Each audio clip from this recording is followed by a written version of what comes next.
അസാൻമാർഗിക മാർഗങ്ങളിലൂടെ സമ്പത്തുണ്ടാക്കുവാൻ, എളുപ്പത്തിൽ പണക്കാരനാകാൻ, എന്തു മോശത്തരങ്ങൾ ചെയ്യാനും, മയക്കുമരുന്നിന്റെ ഏജന്റാകാനും, കഞ്ചാവ് കച്ചവടം ചെയ്യാനും യാതൊരുവിധ മടിയുമില്ലാത്ത അവസ്ഥയിലേക്ക് യുവസമൂഹം പോയിക്കൊണ്ടിരിക്കുകയാണ്.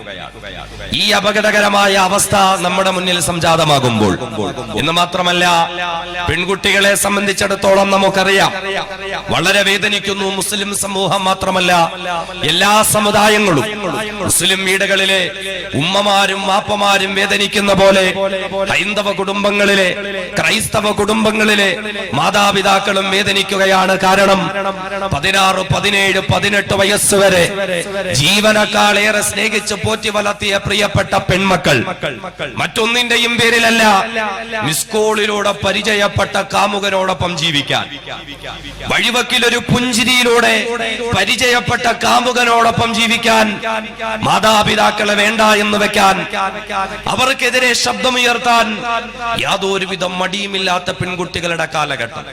കോടതി വരാന്തകളിലേക്ക് വന്ന് 18 വയസ്സ് പൂർത്തിയായി മണിക്കൂറുകൾ കഴിഞ്ഞവളാണെങ്കിൽ പോലും അവളുടെ ഇഷ്ടത്തിനനുസരിച്ച് പോകുവാൻ അനുവാദം കൊടുത്തുകൊണ്ട് കാമുകനോടൊപ്പം പോകുമ്പോൾ കോടതി വരാന്തകളിൽ പോലീസുകാരുടെ കൈകളിൽ കിടന്നുകൊണ്ട് തന്റെ പ്രിയപ്പെട്ട മകളുടെ പേര് വിളിച്ച് കരയുന്ന ഒരു വാപ്പ, ആ പിതാവിന്റെ മുഖത്തേക്കൊന്നു നോക്കാൻ മടിയില്ലാത്ത, ആ പിതാവിനെ ഒന്ന് തിരിഞ്ഞു നോക്കാൻ പോലും മടിയില്ലാത്ത, എന്റെ പിതാവ് കരയരുതെന്ന് പോലും പറയാൻ കഴിയാത്ത പെൺകുട്ടികളുടെ കാലം. ഇഷ്ടപ്പെട്ട കാമുകനോടൊപ്പം പോകാൻ കോടതി വിധിയെഴുതുമ്പോൾ നൊന്ത് പ്രസവിച്ച പ്രിയപ്പെട്ട അമ്മ മകളുടെ കാല് കെട്ടിപ്പിടിച്ച് കരയുമ്പോൾ കാലുയർത്തിയ അമ്മയുടെ മുടിയിൽ തലയിൽ ചവിട്ടാൻ മടിയില്ലാത്ത മക്കളുടെ കാലഘട്ടമാണിത്. ഈ കാലഘട്ടത്തിൽ നാം അറിയേണ്ടത് നമ്മുടെ സന്താനങ്ങൾ നല്ലവരായ മക്കളായി മാറണം, സ്വാലിഹീങ്ങളായ മക്കളായി മാറണം, സൽസ്വഭാവത്തിനുടമകളായി മാറണം. കാലത്തിന്റെ കുത്തൊഴുക്കിനവൽ കാലിടറി വീഴാൻ പാടില്ല. ഇന്ന് ഇന്ത്യ രാജ്യം മുഴുവനും വലിയ ചർച്ച നടക്കുകയാണ്.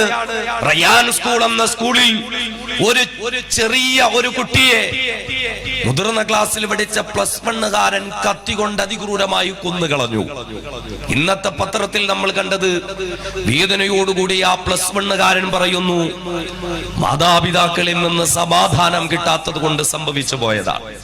മാസങ്ങൾക്ക് മുമ്പ് തിരുവനന്തപുരത്തെ സെക്രട്ടേറിയറ്റിന്റെ മുന്നിൽ പട്ടാപ്പകലിൽ ആ സെക്രട്ടേറിയറ്റിന്റെ മുന്നിലൂടെ നടന്നു പോകുന്ന ഒരു സ്ത്രീയെ പിന്നിൽ വന്ന ഒരു ചെറുപ്പക്കാരൻ മൂർച്ചേറിയ കത്തി കൊണ്ട് വയറ്റിൽ കുത്തുകയാണ്. അവരെ ആശുപത്രിയിൽ കൊണ്ടുപോയി. ആ ചെറുപ്പക്കാരനെ പോലീസ് അറസ്റ്റ് ചെയ്ത് കൊണ്ടുപോയി. നീ എന്തിനാണ് കുത്തിയത് എന്ന് ചോദിച്ചപ്പോൾ അവൻ പറഞ്ഞത്, ഞാൻ കുത്തിയ ആ സ്ത്രീ എന്റെ അമ്മയാണ്. സ്വന്തം അമ്മയെ പട്ടാപ്പകൽ 4 മുന്നിൽ വെച്ച് കുത്തിക്കൊല്ലുന്ന മക്കളുടെ കാലഘട്ടം.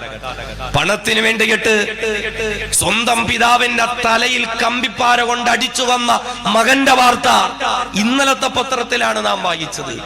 ഇനി നാളെയുടെ പത്രങ്ങളിൽ എന്തൊക്കെയാണ് നാം കാണേണ്ടി വരുന്നത്? ഇപ്രകാരം മതപ്പതിച്ചു പോകുന്ന മക്കളുടെ യുവസമൂഹത്തിന്റെ കാലഘട്ടമാണ്. കുറ്റങ്ങൾ പലത് നമുക്ക് പറയാനുണ്ട്. അവരുടെ കൂട്ടുകെട്ട്, അവരുടെ സാഹചര്യം, വർത്തമാന കാലഘട്ടമൊക്കെ മോശമായതുകൊണ്ട് എന്റെ മകനും മോശമായെന്ന്, എന്റെ മകളും മോശമായെന്ന് ഓരോ മാതാപിതാക്കളും വിധി എഴുതുമ്പോൾ നാം ചിന്തിക്കേണ്ടത് 14, 15 വയസ്സുള്ള ചെറുപ്പക്കാരെ, സ്കൂൾ കുട്ടികളെയാണ് മയക്കുമരുന്നിന്റെ പൊതികളുമായി പിടികൂടപ്പെടുന്നത് എങ്കിൽ, കഞ്ചാവിന്റെ പൊതിക്കെട്ടുകളുമായി ഏജന്റുമാരായി ജോലി ചെയ്യുന്ന കൊച്ചുകുട്ടികളെയാണ് പിടിക്കുന്നതെങ്കിൽ, കാലഘട്ടത്തെ പഴി പറയുന്ന, കൂട്ടുകെട്ടിനെ പഴി പറയുന്ന, സാഹചര്യത്തിന്റെ സമ്മർദ്ദങ്ങളാണ് എന്ന് വിധി പറയുന്ന മാതാപിതാക്കളോടൊന്ന് ചോദിക്കാനുള്ളത്, എങ്കിൽ 15 വർഷം ഏതൊരു മാതാവിന്റെയും പിതാവിന്റെയും മടിത്തട്ടാകുന്ന വിദ്യാലയത്തിലാണോ ഈ മക്കൾ വളർന്നു വന്നത്? ആ മക്കൾക്ക് കാലഘട്ടത്തിന്റെ അപകടത്തെ പറ്റി പറഞ്ഞു കൊടുക്കാൻ കഴിയും കഴിയാത്ത ഒരു മാതാവ്, ആ മക്കൾക്ക് കാലഘട്ടത്തിന്റെ തിന്മകളെ പറ്റി പരിചയപ്പെടുത്തി കൊടുക്കാൻ കഴിയാത്ത ഒരു പിതാവ്, പരിപൂർണ പരാജിതനായ മാതാവും പിതാവുമാണ്. അവിടെയാണ് നാം അറിയേണ്ടത്, എന്റെയും നിങ്ങളുടെയും മക്കൾ വഴിപിഴച്ചു പോകുന്നുണ്ടെങ്കിൽ അവിടെ ഒന്നാമത്തെ കുറ്റക്കാർ നമ്മൾ തന്നെയാണ്. ബഹുമാന്യനായ സയ്യിദുനാ ഉമറുൽ ഫാറൂഖ് റളിയല്ലാഹു അൻഹു, ഉമർ റളിയല്ലാഹു അൻഹുവിന്റെ അടുക്കിലേക്ക് ഒരു ദിവസം ഒരു പിതാവ് തന്റെ മകനുമായിട്ട് വരികയാണ്. ഒരു വാപ്പ തന്റെ അവിടെയൊക്കെ അത്താണല്ലേ, എനിക്ക് വാപ്പാന്നേ വായിൽ വരുവുള്ളൂ, അതുകൊണ്ട് അത് അത്തായിട്ടങ്ങ് കരുതിയാ മതി എല്ലാവരും. ഒരത്ത തന്റെ മകനുമായിട്ട് വരികയാ ഉമർ റളിയല്ലാഹു അൻഹുവിന്റെ മുന്നിലേക്ക്. എന്നിട്ട് പറഞ്ഞു, ഉമർ തങ്ങളെ, എന്റെ മോൻ, താങ്കൾ ഇവനെ ഒന്ന് ഉപദേശിക്കണം. നമ്മളൊക്കെ പള്ളിയിൽ ഉസ്താദിന്റെ അടുത്തേക്ക് മക്കളെ കൊണ്ടുവരും, അല്ലെങ്കിൽ വെള്ളിയാഴ്ച ജുമായ്ക്ക് കുറച്ച് നേരത്തെ എത്തി ഉസ്താദിനോട് പറയും, ഉസ്താദേ മാതാപിതാക്കളെ അനുസരിക്കുന്ന കാര്യമൊക്കെ ഒന്ന് ജുമായ്ക്ക് പറയണേ. എന്താ കാര്യം, എന്താ കാര്യം? 18 വയസ്സുണ്ട്, മോൻ ഇപ്പൊ അനുസരണയില്ല, മകൾക്ക് അനുസരണയില്ല, യാതൊരുവിധ സ്നേഹവും ബഹുമാനവും ഇല്ല. ഇതുപോലെ ഉമർ റളിയല്ലാഹു അൻഹുവിന്റെ മുന്നിലേക്ക് ഒരു പിതാവ് തന്റെ മകനുമായി വന്നിട്ട് ഒരു പരാതി പറയുക, ഉമർ തങ്ങളെ, എന്റെ മോനെ ഒന്ന് ഉപദേശിക്കണം, എന്റെ മോനെ ഒന്ന് ഉപദേശിക്കണം. അനുസരണയില്ലാത്തവനാണിവൻ, സൽസ്വഭാവമില്ലാത്തവനാണിവൻ, മാതാപിതാക്കളെ കുറ്റപ്പെടുത്തുന്നവനാണിവൻ, സ്വന്തം മാതാപിതാക്കളെ വേദനിപ്പിക്കുന്നവനാണിവൻ. അതുകൊണ്ട് ബഹുമാന്യനായ ഉമർ തങ്ങളെ, എന്റെ മകനെ താങ്കളൊന്ന് ഉപദേശിക്കണം. ഉമർ തങ്ങളെ, നൂറ്റാണ്ടുകൾക്ക് മുമ്പ് സയ്യിദനാ ഉമറുൽ ഫാറൂഖ് റളിയല്ലാഹു അൻഹുവിന്റെ സമക്ഷത്തിൽ പ്രിയപ്പെട്ട പൊന്നുമോനുമായി കടന്നു വന്നിട്ടൊരു പിതാവ് തന്റെ മകനെ പറ്റി നൂറുകണക്കിന് പരാതികളെ വിളിച്ചു പറയുകയാ. തന്റെ പിതാവ് തന്നെ പറ്റി പരാതികൾ പറയുമ്പോഴും യാതൊരുവിധ വൈമനസ്യവും കൂടാതെ, യാതൊരുവിധ മറുപടിയും പറയാതെ ഉമർ റളിയല്ലാഹു അൻഹുവിന്റെ മുന്നിൽ കൈകൾ കെട്ടിയിട്ട് കണ്ണുകൾ ഇറുക്കിയടച്ചു തലകുനിച്ചുകൊണ്ടാ പ്രിയപ്പെട്ട ബാലനതാ ഉമർ റളിയല്ലാഹു അൻഹുവിന്റെ സമക്ഷത്തിൽ നിശബ്ദനായി നിൽക്കുമ്പോൾ ആ പിതാവ് തന്റെ മകനെ പറ്റിയിട്ടുള്ള കുറ്റങ്ങളും കുറവുകളും എല്ലാം പറഞ്ഞു കഴിഞ്ഞു. എല്ലാം കഴിഞ്ഞിട്ട് സയ്യിദനാ ഉമർ റളിയല്ലാഹു അൻഹു ആ മകനോട് സംസാരിക്കാൻ തുടങ്ങുമ്പോൾ ഉമർ റളിയല്ലാഹു അൻഹു ആ മകന്റെ മനഃശാസ്ത്രം അറിഞ്ഞുകൊണ്ട് അവനെ കൗൺസിലിന് വിധേയനാക്കാൻ തുടങ്ങുമ്പോൾ ആ ചെറുപ്പക്കാരനായ പൊന്നുമോൻ ഉമർ റളിയല്ലാഹു അൻഹുവിനോട് പറയുന്നു, ഉമർ തങ്ങളെ, എന്റെ പിതാവ് പറഞ്ഞത് 100% ശരി തന്നെയാ ഉമർ തങ്ങളെ, എന്റെ വാപ്പ പറഞ്ഞത് ശരി തന്നെയാ ഉമർ തങ്ങളെ. ഞാൻ അനുസരണയില്ലാത്ത മകനാ, ഞാൻ സൽസ്വഭാവമില്ലാത്ത മകനാ, എന്റെ മാതാപിതാക്കളെ വേദനിപ്പിക്കുന്നവനാണ് ഞാൻ, മോശ കൂട്ടുകെട്ടുകളുള്ളവനാണ് ഞാൻ, ചീത്ത വിളിക്കുന്നവനാണ് ഞാൻ, എന്നിൽ നിന്ന് പറയാൻ യാതൊരുവിധ സൽസ്വഭാവങ്ങളുമില്ല. എന്റെ പിതാവ് പറഞ്ഞത് 100% ശരി തന്നെയാ, ഒരു കള്ളവും എന്റെ പിതാവ് എന്നെ പറ്റി പറഞ്ഞെന്ന് എനിക്ക് പരാതിയില്ല. എന്നാലും ബഹുമാന്യനായ ഉമർ തങ്ങളെ, ഒരു മകനെന്ന നിലയിൽ എന്നെ പറ്റിയിട്ട് എന്റെ പ്രിയപ്പെട്ട പിതാവ് പരാതി പറഞ്ഞെങ്കിൽ, ഞാൻ ദുസ്വഭാവക്കാരനാണെന്ന് പരാതി പറഞ്ഞെങ്കിൽ, ഞാൻ മോശക്കാരനാണെന്ന് പരാതി പറഞ്ഞെങ്കിൽ, ബഹുമാന്യനായ ഉമർ തങ്ങളെ, ഞാനൊന്ന് ചോദിച്ചു കൊള്ളട്ടെ ഉമർ തങ്ങളെ, എന്നെ പറ്റി പരാതി പറഞ്ഞ എന്റെ പ്രിയപ്പെട്ട വാപ്പ, എന്നെ പറ്റിയിട്ട് ഞാൻ മോശക്കാരനാണെന്ന് പറഞ്ഞ പിതാവുണ്ടല്ലോ, ബഹുമാന്യനായ ഉമർ തങ്ങളെ, ഞാനൊന്ന് ചോദിച്ചു കൊള്ളട്ടെ, ഒരു പിതാവെന്ന നിലയിൽ മകനായ ഞാൻ സൽസ്വഭാവിയായി വളരാൻ, ഞാൻ മോശക്കാരനായി തീരാതിരിക്കാൻ, ഞാനൊരു സ്വാലിഹായി മാറുന്നതിന് വേണ്ടി എന്റെ പ്രിയപ്പെട്ട പിതാവ് എന്നോട് പൂർത്തീകരിക്കേണ്ട കടമകൾ എന്തൊക്കെയാ ഉമർ തങ്ങളെ? എന്റെ വാപ്പയ്ക്ക് എന്നോടുള്ള കടമകൾ എന്തൊക്കെയാ? ഏത് നിലയിൽ വളർത്തിയാലാണ് ഞാൻ നന്നാവുന്നത് ഉമർ തങ്ങളെ? അതുകൊണ്ട് ഉമർ തങ്ങളെ, എന്റെ വാപ്പയ്ക്ക് എന്നോടുള്ള കടമകൾ താങ്കളൊന്ന് പറയുമ്പോ മഹാനായ ഉമറുൽ ഫാറൂഖ് റളിയല്ലാഹു അൻഹു പറഞ്ഞു തുടങ്ങുകയാ. ആ മകനോട് ഉമർ റളിയല്ലാഹു അൻഹു പറയുകയാ, ഒരു മകൻ നല്ലവനായി തീരണമെങ്കിൽ, സൽസ്വഭാവിയായ മകനായി തന്റെ മകൻ വളർന്നു വരണമെങ്കിൽ, ഒരു പിതാവ് തന്റെ മകനോട് ചെയ്യേണ്ടുന്ന കടമകടപ്പാടുകളിൽ ഒന്നാമത്തെ കടമ എന്തെന്നറിയുമോ? അയ്യം തഖിയ ഉമ്മഹു, അവനെ പോറ്റി വളർത്തുന്ന അവന്റെ പ്രിയപ്പെട്ട ഉമ്മ, ഏതൊരു മാതാവിന്റെ മടിത്തട്ടിൽ കടന്നുകൊണ്ടാണോ പ്രിയപ്പെട്ട പൊന്നുമോന് വളർന്നു വരുന്നത്, ഏതൊരു മാതാവാണോ മകന് സൽസ്വഭാവം പകർന്നു കൊടുക്കേണ്ടുന്നത്, ഏതൊരു മാതാവാണോ മകന് ഇസ്ലാമിക സംസ്കാരം പകർന്നു കൊടുക്കേണ്ടുന്നത്, ഏതൊരു മാതാവാണോ തന്റെ പ്രിയപ്പെട്ട മകന് നല്ല സംസ്കാരങ്ങളെ പഠിപ്പിച്ചു കൊടുക്കേണ്ടുന്നത്, അങ്ങനെയുള്ള അവന്റെ പ്രിയപ്പെട്ട ഉമ്മ അയ്യം തഖിയ ഉമ്മഹു, അവന്റെ ഉമ്മയെ നല്ലവളാക്കി മാറ്റുക. ഒരു പിതാവിന് തന്റെ മകനോടുള്ള ഒന്നാമത്തെ കടമ അവന്റെ ഉമ്മയെ നല്ലവളാക്കി മാറ്റുക, അവന്റെ ഉമ്മയെ ദീനീ സംസ്കാരമുള്ളവളാക്കി മാറ്റുക. രണ്ടാമത് വീണ്ടും ഉമറുൽ ഫാറൂഖ് റളിയല്ലാഹു അൻഹു പറയുകയാ, ഒരു പിതാവിന് തന്റെ മകനോടുള്ള പ്രധാനപ്പെട്ട രണ്ടാമത്തെ കടമ അയ്യുഹസ്സിന ഇസ്മഹു, നല്ല പേര് ചൊല്ലി വിളിക്കുക, നല്ല അർത്ഥമുള്ള പേര് വിളിക്കുക, മുൻഗാമികളായ മഹത്തുക്കളുടെ സ്വാലിഹീങ്ങളുടെ പേര് വിളിക്കുക. മൂന്നാമതൊരു പിതാവിന് തന്റെ മകനോടുള്ള പരമപ്രധാനമായ കടമയാണ് വഅയ്യുഅല്ലിമഹുൽ കിതാബ്, അല്ലാഹുവിന്റെ ഖുർആൻ പഠിപ്പിക്കുക, ദീനീ വിദ്യാഭ്യാസം കൊടുക്കുക, ദീനീയായ മര്യാദകൾ പഠിപ്പിക്കുക. ഈ മൂന്ന് കടമകളും പറഞ്ഞു കഴിഞ്ഞ ഉടനെ ആ മകൻ ഉമറുൽ ഫാറൂഖ് പറയുന്ന, ഉമർ തങ്ങളെ, അല്ലയോ ബഹുമാനനായ ഉമർ തങ്ങളെ, എന്നെപ്പറ്റി പരാതി പറഞ്ഞ എന്റെ വാപ്പയുണ്ടല്ലോ, ഞാനൊരു ദുസ്വഭാവക്കാരനാണെന്ന് പരാതി പറഞ്ഞ, ഞാൻ മോശക്കാരനാണെന്ന് പരാതി പറഞ്ഞ, ഞാനൊരു ചീത്തക്കുട്ടിയാണെന്ന് പരാതി പറഞ്ഞ എന്റെ പ്രിയപ്പെട്ട വാപ്പയുണ്ടല്ലോ ഉമർ തങ്ങളെ, ഞാൻ സൽസ്വഭാവിയായി മാറാൻ എന്റെ വാപ്പ എന്നോട് ചെയ്യേണ്ടുന്ന മൂന്ന് കടമകൾ മാത്രമാ താങ്കൾ ഇവിടെ പറഞ്ഞതെങ്കിൽ, ഈ ബഹുമാനരായ ഉമർ തങ്ങളെ, ഈ മൂന്ന് കടമകളിലും എന്റെ വാപ്പ പരിപൂർണ പരാജിതനാ. ഈ മൂന്ന് കാര്യങ്ങളും എന്റെ പിതാവ് എന്നോട് പൂർത്തീകരിച്ചിട്ടില്ല. ഒന്നാമതായി എന്റെ പിതാവിന് എന്നോടുള്ള കടമ അയ്യം തഖിയ ഉമ്മഹു, എന്റെ ഉമ്മയെ നല്ലവളാക്കി മാറ്റുക എന്നുള്ളവളാണെങ്കിൽ, ഉമർ തങ്ങളെ, എന്റെ ഉമ്മ ഒരു നീഗ്രോ കുടുംബത്തിൽപ്പെട്ട സ്ത്രീയാ, അവരിൽ നിന്ന് നന്മകളൊന്നും ഞാൻ പഠിച്ചിട്ടില്ല, അവരിൽ നിന്ന് നല്ല സംസ്കാരം എനിക്ക് പകർന്നു നൽകപ്പെട്ടിട്ടില്ല, അവരിൽ നിന്ന് സൽസ്വഭാവത്തിന്റെ പൂർത്തീകരണം എനിക്ക് നൽകപ്പെട്ടിട്ടില്ല. അതുകൊണ്ട് എന്നോടുള്ള ഒന്നാമത്തെ കടമയിൽ തന്നെ എന്റെ പിതാവ് പരിപൂർണ പരാജിതനാ ഉമർ തങ്ങളെ. രണ്ടാമത് എന്റെ പിതാവിന് എന്നോടുള്ള കടമ അയ്യുഹസ്സിന ഇസ്മഹു, നല്ല പേര് ചൊല്ലി വിളിക്കലാണെങ്കിലോ അവിടെയും എന്റെ വാപ്പ പരാജയപ്പെട്ടു പോയി ഉമർ തങ്ങളെ. എന്റെ വാപ്പ എന്നെ വിളിക്കുന്ന പേര് കരിവണ്ട് എന്നർത്ഥം വരുന്ന പേരാണ്. കരിവണ്ട് എന്ന അറബി പദമായ എന്റെ വാപ്പ എന്നെ വിളിക്കുന്നത്. നല്ല പേരിടുന്ന കാര്യത്തിലും എന്റെ പിതാവ് പരാജയപ്പെട്ടു പോയി. മൂന്നാമത് എന്റെ പിതാവിന് എന്നോടുള്ള കടമ വഅയ്യുഅല്ലിമഹുൽ കിതാബ്, അല്ലാഹുവിന്റെ ഖുർആൻ പഠിപ്പിക്കലാണെങ്കിലും ദീനീ വിദ്യാഭ്യാസം നൽകലാണെങ്കിലും അവിടെയും എന്റെ പിതാവ് പരാജയപ്പെട്ടു പോയി. നാളുന്നവരെ എനിക്ക് ദീനിയായ വിദ്യാഭ്യാസം എന്റെ പിതാവ് നൽകിയിട്ടില്ലല്ലോ. ആ മകൻ ഉമർ റളിയല്ലാഹു അൻഹുവിനോട് തന്റെ പിതാവ് തന്നോടുള്ള കടമകൾ പൂർത്തീകരിച്ചിട്ടില്ല എന്ന് പറയുമ്പോൾ ഉമർ റളിയല്ലാഹു അൻഹുവിന്റെ ശരീരം ചൂടുകൊണ്ട് വിറയ്ക്കുകയാണ്.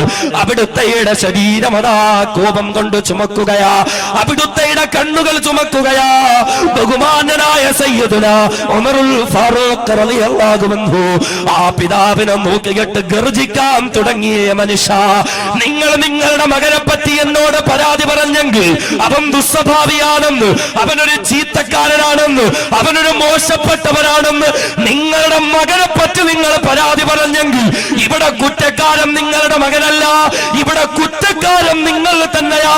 നിങ്ങളുടെ മകന് സൽസ്വഭാവിയാകാനുള്ള സാഹചര്യങ്ങൾ നിങ്ങൾ സൃഷ്ടിച്ചു കൊടുക്കാത്തതിന്റെ പേരിൽ, നിങ്ങളുടെ മകനൊരു സാലിഹായി മാറാനുള്ള സംവിധാനങ്ങൾ ഒരുക്കി കൊടുക്കാത്തതിന്റെ പേരിൽ നിങ്ങളുടെ മകന് മോശപ്പെട്ടു പോയെങ്കിൽ നിങ്ങൾ തന്നെയാണ് കുറ്റക്കാരനെന്ന് ബഹുമാനനായ സയ്യിദുനാ ഉമറുൽ ഫാറൂഖ് റളിയല്ലാഹു അൻഹു ആ പിതാവിനോട് മറുപടി പറഞ്ഞെങ്കിൽ ഇന്ന് വിനീതന്റെ ശബ്ദം കേൾക്കുന്ന മങ്ങാരത്തെ പ്രിയപ്പെട്ട സഹോദരങ്ങള്, സഹോദരിമാര്, പരിസര പ്രദേശങ്ങളിൽ നിന്ന് പോലും വന്നിരിക്കുന്ന എന്റെ പ്രിയ പ്രിയപ്പെട്ട സഹോദരങ്ങളെ ചിന്തിക്കുക. പരാതിയുണ്ടോ? മകന്റെ ദുസ്വഭാവത്തെ പറ്റി പരാതിയുണ്ടോ? മകളുടെ അനുസരണക്കേടിനെ പറ്റി പരാതിയുണ്ടോ? എങ്കിലൊന്ന് ചിന്തിക്കണേ. ആ മക്കളെ സൽസ്വഭാവികളായി മാറാനുള്ള സംവിധാനങ്ങൾ ഒരുക്കി കൊടുക്കാൻ സാധിച്ചിട്ടുണ്ടോ? അവർ സ്വാലിഹീങ്ങളാകാനുള്ള സാഹചര്യങ്ങൾ സൃഷ്ടിച്ചു കൊടുക്കാൻ എനിക്ക് കഴിഞ്ഞിട്ടുണ്ടോ? അങ്ങനെ കഴിയാത്ത മാതാപിതാക്കൾ തന്നെയാ തങ്ങളുടെ മക്കളെ വഴിപിഴപ്പിച്ച് കളയുന്നതെന്ന് ബഹുമാനനായ സയ്യിദുനാ ഉമറുൽ ഫാറൂഖ് റളിയല്ലാഹു അൻഹു ഈ ഒരു ഹദീസ് മുന്നിൽ വെച്ച് നമ്മുടെ ചർച്ചകൾ മുന്നോട്ടേക്ക് പോകണം. എന്തുകൊണ്ടാണ് മക്കൾ വഴിപിഴച്ചു പോകുന്നത്? നമുക്കൊക്കെ പരാതിയാണ്. നമുക്ക് പരാതിയാ. മകൻ അനുസരണയില്ല, മകൾക്ക് അനുസരണ, എപ്പോഴും ഫോണിൽ കളിയാണ്, ഒരു ജീവിതത്തിനൊരു ഗൗരവമില്ല. എന്താ ചെയ്യാ? പരാതിയാ. ഉമർ റളിയല്ലാഹു അൻഹുവിന്റെ മുന്നിൽ പരാതിയുമായി വന്ന പിതാവ് എല്ലാം സമ്മതിച്ചു കൊടുത്തു. മകൻ കൗൺസിലിംഗിന് വിധേയനാക്കി ഉമർ റളിയല്ലാഹു അൻഹു ആ മകൻ മനസ്സ് തുറന്ന് സംസാരിച്ചു. ഉമർ തങ്ങളെ, എന്റെ വാപ്പ എന്നെ പറ്റി ഇത്രയൊക്കെ പരാതി പറഞ്ഞല്ലോ, എന്റെ അത്ത ഇത്രയും പരാതി പറഞ്ഞു, ഒക്കെ ഞാൻ സമ്മതിച്ചു. പക്ഷേ ഒരു മകനെന്ന നിലയിൽ ഞാൻ നന്നാകണമെങ്കിൽ എന്റെ വാപ്പാക്ക്, എന്റെ പിതാവിന് എന്നോടുള്ള കടമകൾ എന്തൊക്കെയാ? നമ്മൾ അങ്ങനെ ഒന്ന് ചിന്തിച്ചിട്ടുണ്ടോ? നമ്മുടെ മക്കൾക്ക് വസ്ത്രം കൊടുക്കുന്നുണ്ട്, ഭക്ഷണം കൊടുക്കുന്നുണ്ട്, സൗകര്യങ്ങൾ കൊടുക്കുന്നുണ്ട്, മുറിയിൽ AC ഫിറ്റ് ചെയ്ത് കൊടുക്കുന്നുണ്ട്, മൊബൈൽ കൊടുക്കുന്നുണ്ട്, ലാപ്ടോപ്പ് കൊടുക്കുന്നുണ്ട്, അതിലുമൊക്കെ വലുത് സർവ്വസ്വാതന്ത്ര്യം കൊടുക്കുന്നുണ്ട്. എന്നാൽ ആ മക്കൾ സൽസ്വഭാവികളായി തീർക്കേണ്ടുന്ന ബാധ്യത മാതാപിതാക്കളുടെ ഭാഗത്ത് നിന്നാണെന്ന ചിന്തയോടുകൂടി അവരോടുള്ള കടമകളെ പൂർത്തീകരിക്കാൻ നമുക്ക് സാധ്യമായിട്ടുണ്ടോ? ഒന്നാമത്തെ കടമ എന്താ? എന്തൊക്കെയോ വീട്ടിൽ ഉമ്മ നന്നായാലേ മക്കള് നന്നാവുള്ളൂ. ഉമ്മ നന്നാകുമ്പോഴാ മക്കളെ നന്നാകുന്നത്. സ്കാരമുള്ള ഉമ്മയാണെങ്കിൽ, ഖുർആൻ ഓതുന്നവളാണ് മാതാവെങ്കിൽ, ദീനിയായ ചിട്ടവട്ടങ്ങൾ ഉൾക്കൊണ്ട് ജീവിക്കുന്നവളാണ് ഒരു മാതാവെങ്കിൽ, സൽസ്വഭാവമുള്ളവളാണ് ഒരു വീട്ടിലെ മാതാവെങ്കിൽ മക്കളും അങ്ങനെയാകും. അതല്ല, സന്ധ്യാസമയത്ത് നിസ്കാരവും ഇല്ല, ഖുർആനും ഇല്ല, ഇബാദത്തും ഇല്ല, ചന്ദനമഴയുടെ മുമ്പിലാണ് ഉമ്മ ഇരിക്കുന്നെങ്കിൽ മക്കളും ആ കൂട്ടത്തിലായിരിക്കും ഉണ്ടായിരിക്കുന്നത്. ഉമ്മ റിയാലിറ്റി ഷോയുടെ മുന്നിലാ. ഉമ്മ ഇങ്ങനെ എപ്പോഴും മൊബൈൽ ഇങ്ങനെ കുത്തി ഇരിക്കുക, സമയമില്ല എങ്കിൽ മക്കളും ആ കോലത്തിലാകും. വീട്ടിലും മക്കള് നന്നാകണമെങ്കിൽ ആദ്യം ഉമ്മ നന്നാകണം. നമ്മുടെ മക്കളെ നല്ലവരായി വളർത്തിക്കൊണ്ടുവരാൻ നമുക്ക് കഴിയണം. നമ്മുടെ മക്കളെന്ന് പറഞ്ഞാൽ എന്താ? പടച്ചതമ്പുരാൻ നമുക്ക് കനിഞ്ഞരുളിയ സമ്മാനങ്ങളാണ് നമ്മുടെ സന്താനങ്ങൾ. ഇന്ന ഔലാദക്കും ഹിബത്തുല്ലാ. സന്താനങ്ങൾ എന്നാൽ അള്ളാഹുവിന്റെ സമ്മാനങ്ങളാണ്. ആ മഹത്വത്തോടു കൂടി കാണണം. എന്നാൽ നമ്മൾ അറിയണം, 14 മുമ്പ് 6-ാം നൂറ്റാണ്ടിലെ അറബികളില്ലയോ? മനുഷ്യത്വം എന്ന തൊട്ടറിഞ്ഞിട്ടില്ലാത്ത 6-ാം നൂറ്റാണ്ടിലെ അറബികളില്ലയോ? വഇദാ ബുശ്ശിറ അഹദുഹും ബിൽ ഉൻസാ വല്ല വജൂഹു മുസ്വദ്ദൻ വഹുവ കലീബ് യതവാറാ മിനൽ ഖൗമി മിൻ സൂഇ മാ ബുശ്ശിറ ബിഹി അയുംസികുഹു അലാ ഹൂലിൻ അം യദുസ്സുഹു ഫിത്തുറാബ്. വീടിന്റെ അകത്തളങ്ങളിൽ പ്രിയപ്പെട്ട ഭാര്യ പ്രസവിച്ചത് പെൺകുഞ്ഞാണെന്നറിഞ്ഞാൽ വീട്ടിന്റെ മുൻഭാഗത്തുള്ളതായ തൊഴുത്തിൽ കഴുത പ്രസവിച്ച സന്തോഷം പോലുമില്ലാതെ തന്റെ ഭാര്യ പ്രസവിച്ച പെൺകുഞ്ഞിന് കഴുത്ത് ഞെരിച്ച് കൊന്നിരുന്ന 6-ാം നൂറ്റാണ്ടിലെ അറബികളില്ലയോ? ആ പിഞ്ചുകുഞ്ഞിന്, മുലപ്പാലിന്റെ മറുമണം മാറാത്ത പിഞ്ചുകുഞ്ഞിന് മാതാവിന്റെ മാറിടത്തിൽ നിന്ന് മാറ്റിയെടുത്തു കൊണ്ടുപോകുന്ന മൃഗതുല്യരായിരുന്ന മനുഷ്യരില്ലയോ? മക്കയിലെ മരിമണ്ണ് മാറ്റിയിട്ട് കുഴിമാന്തിയിട്ട് ആ മക്കളെ അതിലേക്കും മൂടിയിട്ട് കൊന്നുകളഞ്ഞ 6-ാം നൂറ്റാണ്ടിലെ അറബികളുടെ മുന്നിലേക്ക് കുഴിച്ചു മൂടപ്പെട്ട മക്കളോട് നാളെ വിചാരണ ദിവസം പടച്ചവൻ ചോദിക്കുന്നതാ എന്ന് പറഞ്ഞു കുഴിച്ചു മൂടപ്പെടുന്ന ശിശുക്കൾക്ക് വേണ്ടി ലോക ചരിത്രത്തിൽ ആദ്യമായി ശബ്ദമുയർത്തിയ അല്ലാഹുവിന്റെ പ്രിയപ്പെട്ട റസൂല് മുത്തളി മുഹമ്മദ് മുസ്തഫ സ്വല്ലല്ലാഹു അലൈഹി വസല്ലമ തങ്ങളാ പഠിപ്പിക്കുന്നത്, ഇന്ന ഔലാദകും ഹിബത്തുല്ലാഹ്. ഈ മാതാപിതാക്കളെ പടച്ച തമ്പുരാൻ നിങ്ങൾക്ക് തന്ന സമ്മാനങ്ങളാ നിങ്ങളുടെ സന്താനങ്ങൾ എന്ന് പറയുന്നത്. അല്ലാഹ് തന്ന സമ്മാനങ്ങളാ സന്താനങ്ങൾ എന്ന് പറഞ്ഞ ആ നിലയിൽ കൈകാര്യം ചെയ്യണം. ആ നിലയിൽ കൈകാര്യം ചെയ്യണം. യാ അയ്യുഹല്ലദീന ആമനു, വിശ്വാസികളെ, ലാ തുൽഹികും അംവാലുകും വലാ ഔലാദുകും അൻ ദിക്രില്ലാഹ്. സമ്പത്തിന്റെയും സന്താനങ്ങളുടെയും പേരിൽ അള്ളാനെ അങ്ങ് മറന്നു കളയല്ലേ. ഇതൊക്കെ പടച്ചവൻ നിങ്ങൾക്ക് തരുന്നതാ, പടച്ചവൻ നിങ്ങൾക്ക് തരുന്നതാ. നിങ്ങൾ മക്കളെ വിഷയത്തിൽ പടച്ചോനെ മറന്നുപോയാ ഖേദിക്കേണ്ടി വരും, നിങ്ങൾ ബുദ്ധിമുട്ടേണ്ടി വരും, നിങ്ങൾ കഷ്ടപ്പെടേണ്ടി വരും നിങ്ങൾ. അതുകൊണ്ട് അള്ളാഹുവിനെ നിങ്ങൾ മറന്നു കളയരുത്. സന്താനങ്ങളെ വളർത്തുമ്പോ നമ്മുടെ സന്താനങ്ങൾ സ്വാലിഹീങ്ങളാകണം. എങ്ങനാ സ്വാലിഹീങ്ങളാകുന്നത്? എത്ര വയസ്സാകുമ്പോഴാ മക്കളെ സ്വാലിഹീങ്ങളാക്കാൻ പരിശ്രമിക്കേണ്ടത്? ചില ബാപ്പമാരിങ്ങനെ മക്കളോട് പറയാറുണ്ട്, 10ാം ക്ലാസ് കഴിഞ്ഞു ഇനി മുതൽ നിസ്കരിക്കണം പറയാറുണ്ട്. 10ാം ക്ലാസ് കഴിഞ്ഞു ഒരു 10-40 ദിവസം ജമാഅത്തിലൊക്കെ പോയി, അല്ലെങ്കിൽ ഒരു വെക്കേഷൻ, അതൊക്കെ ഇപ്പൊ ഒരു സ്റ്റൈലാണ്, ഒരു സ്റ്റൈലിന്റെ ഭാഗമായി. വെക്കേഷൻ ആവുമ്പോ 40 ദിവസം തർബിയത്ത് കോഴ്സിന് വിടുക, വെക്കേഷൻ കോഴ്സിന് വിടുക, അതൊരു സ്റ്റൈലാ.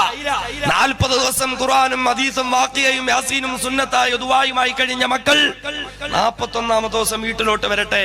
40 ദിവസം മഗ്രിബ് കഴിഞ്ഞ് ഖുർആൻ ഓതിയ മക്കൾ 41ാമത്തെ ദിവസം വീട്ടിൽ വരുമ്പോ ഉമ്മ തുറന്നു വെച്ചു കൊടുക്കും പരസ്പരം. ഈ 40 ദിവസം ഇബാദത്തും ഈമാനും അവിടെ തീർന്നു. അതൊക്കെ ഒരു സ്റ്റൈലായി മാറി.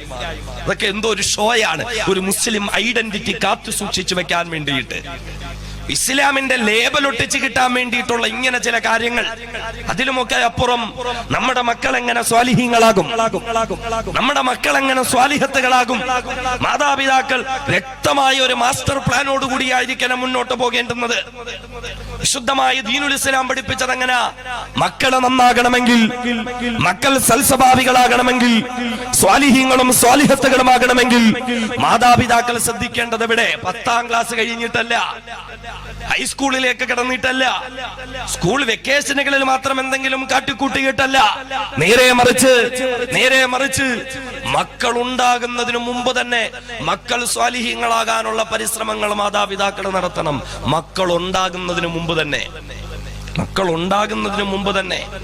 ശുദ്ധമായ ഖുർആൻ പഠിപ്പിച്ചില്ലേ? അള്ളാഹുവിന്റെ മഹത്തുക്കളായ അംബിയാ മുർസലീങ്ങൾ ദുആ ചെയ്യുകയാ. അള്ളാഹുവിനോട് അള്ളാഹുവിന്റെ പ്രിയപ്പെട്ട പ്രവാചകന്മാരെ പ്രാർത്ഥന നടത്തുകയാ. റബ്ബി ഹബിലി മിനസ് സ്വാലിഹീൻ, അള്ളാഹുവേ സ്വാലിഹീങ്ങളായ മക്കളെ തരണേ അല്ലാ. റബ്ബി ഹബിലി മിൻ ലദുൻക ദുർരിയതൻ ത്വയ്യിബാ ഇന്നക സമീഉദ് ദുആ. നിന്റെ പ്രിയപ്പെട്ട പൊന്നുമോള് കണ്ടവനോടൊപ്പം ഒളിച്ചോടുമ്പോഴല്ല ഉമ്മ നീ കണ്ണീരൊഴുക്കേണ്ടുന്നത്. നിന്റെ മകൻ കഞ്ചാവ് കേസിൽ പിടിക്കപ്പെടുമ്പോഴല്ല പ്രിയപ്പെട്ട പിതാവേ നീ നിന്റെ മകന് വേണ്ടി പ്രാർത്ഥന നടത്തേണ്ടുന്നത്. പിന്നെയോ വിശുദ്ധമായ ഖുർആൻ പഠിപ്പിക്കുകയാ. സന്താനങ്ങൾ ഉണ്ടാകുന്നതിന് വേണ്ടി അവർക്ക് വേണ്ടി മാതാപിതാക്കൾ പ്രാർത്ഥന നടത്തേണ്ടുന്നതുണ്ട്. റബ്ബി ഹബിലി മിൻ ലദുൻക ദുർരിയതൻ ത്വയ്യിബാ ഇന്നക സമീഉദ് ദുആ. പ്രാർത്ഥനകളെ കേൾക്കുന്ന തമ്പുരാനേ, ഞങ്ങൾക്ക് പരിശുദ്ധരായ സന്താനങ്ങളെ കനിഞ്ഞരുളണേ നാഥ. മക്കൾക്ക് വേണ്ടി മാതാപിതാക്കളെ നടത്തേണ്ടുന്ന പ്രാർത്ഥനയല്ലേ. എത്ര മാതാപിതാക്കളാ മക്കൾക്ക് വേണ്ടി ഇങ്ങനെ ദുആ ചെയ്യുന്നത്? അവരുടെ വിദ്യാഭ്യാസ പുരോഗതിക്ക് വേണ്ടി ദുആ ചെയ്യാറില്ലേ? അവരുടെ സാമ്പത്തികമായ നേട്ടങ്ങൾക്ക് വേണ്ടി ദുആ ചെയ്യാറില്ലേ? ഗൾഫിലേക്ക് പോയ മകന് നല്ല ജോലി കിട്ടാൻ ദുആ ചെയ്യാറുണ്ട്. 18 വയസ്സുള്ള പൊന്നുമോൾക്ക് പണക്കാരനായ ഭർത്താവിനെ കിട്ടാൻ ദുആ ചെയ്യാറുണ്ട്. എല്ലാ കാര്യങ്ങൾക്കും ദുആ ചെയ്യാറുണ്ട്. രോഗിയായി കിടക്കുന്ന മകന് വേണ്ടി, മകൾക്ക് വേണ്ടി ദുആ ചെയ്യാറുണ്ട്. എല്ലാവിധ ദുനിയവിയായ ഐശ്വര്യങ്ങൾക്ക് വേണ്ടിയിട്ടും അവർക്ക് ദുആ ചെയ്യാറുണ്ട്. എന്നാൽ എന്റെ ശബ്ദം ശ്രവിക്കുന്ന മാതാക്കള്, പിതാക്കളൊന്ന് ചിന്തിച്ചു നോക്കടേ. നാളെന്നവരെ മക്കള് സ്വാലിഹീങ്ങളാകാൻ വേണ്ടി ഒന്ന് ദുആ ചെയ്തു. ഇത്ര കാലമായി ഒരു 2 റക്അത്ത് പടച്ച തമ്പുരാന്റെ മുന്നിൽ നിസ്കരിച്ചിട്ട് നിസ്കാരപ്പായിരുന്നു കൊണ്ട്, അല്ലെങ്കിൽ പള്ളിയിൽ ഉസ്താദിന്റെ പിന്നാലെ നിസ്കരിച്ചിട്ട് ആ നിസ്കാരം കഴിഞ്ഞിട്ട് 2 കൈകളും പടച്ചവന്റെ ദർബാറിലേക്ക് ഒന്ന് നീട്ടിയിട്ട്, അല്ലാഹുവേ എനിക്ക് നൽകുന്ന സന്താനങ്ങളെ സ്വാലിഹീങ്ങളാക്കണേ അല്ലാ. സ്വാലിഹീങ്ങളായ സന്താനങ്ങളായി ഞങ്ങളുടെ സന്താനങ്ങൾ നീ സ്വീകരിക്കണേ നാഥ. എത്ര മാതാപിതാക്കൾക്ക് ആ ദുആ ചെയ്യാൻ കഴിഞ്ഞിട്ടുള്ളത്? അവിടെയാണ് വിശുദ്ധമായ ദീനുൽ ഇസ്ലാം പഠിപ്പിക്കുന്നത്. സമർപ്പിക്കുന്നത്. റബ്ബനാ ഹബ് ലനാ മിൻ അസ്വാജിനാ വദുർരിയാതിനാ ഖുറത അയുനി വജഅൽനാ ലിൽ മുത്തഖീന ഇമാമാ. അല്ലാഹുവേ, ഞങ്ങളുടെ സന്താനങ്ങളെയും സഹധർമ്മിണിമാരെയും ഞങ്ങൾക്ക് കൺകുളിർമയേകുന്നവരാക്കണേ അല്ലാ. ഞങ്ങളെ ഓരോരുത്തരെയും തഖ്വയുള്ളവരുടെ നേതാക്കന്മാരാക്കി മാറ്റണേ അല്ലാ.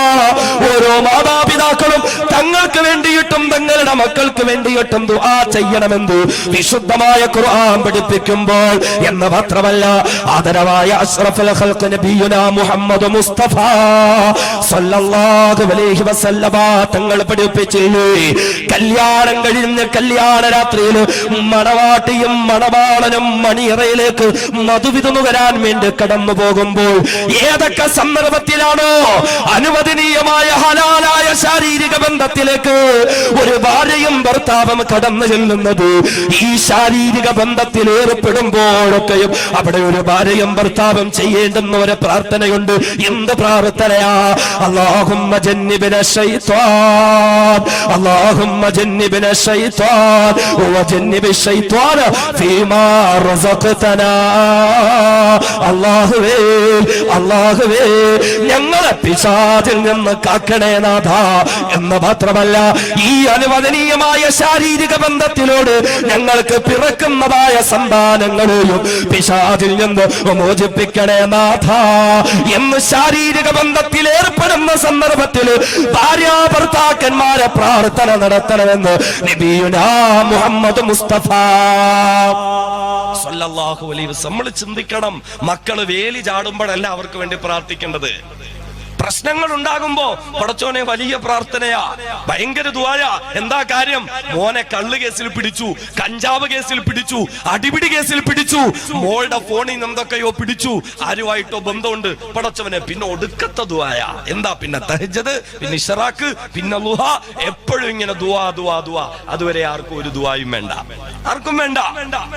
10ാം ക്ലാസ്സിൽ പഠിക്കുക മോള്, പർദ വേണ്ട, അവർക്ക് ദീൻ വേണ്ട, അവർക്ക് തർബിയത്തും സ്വലാഹിയത്തും വേണ്ട.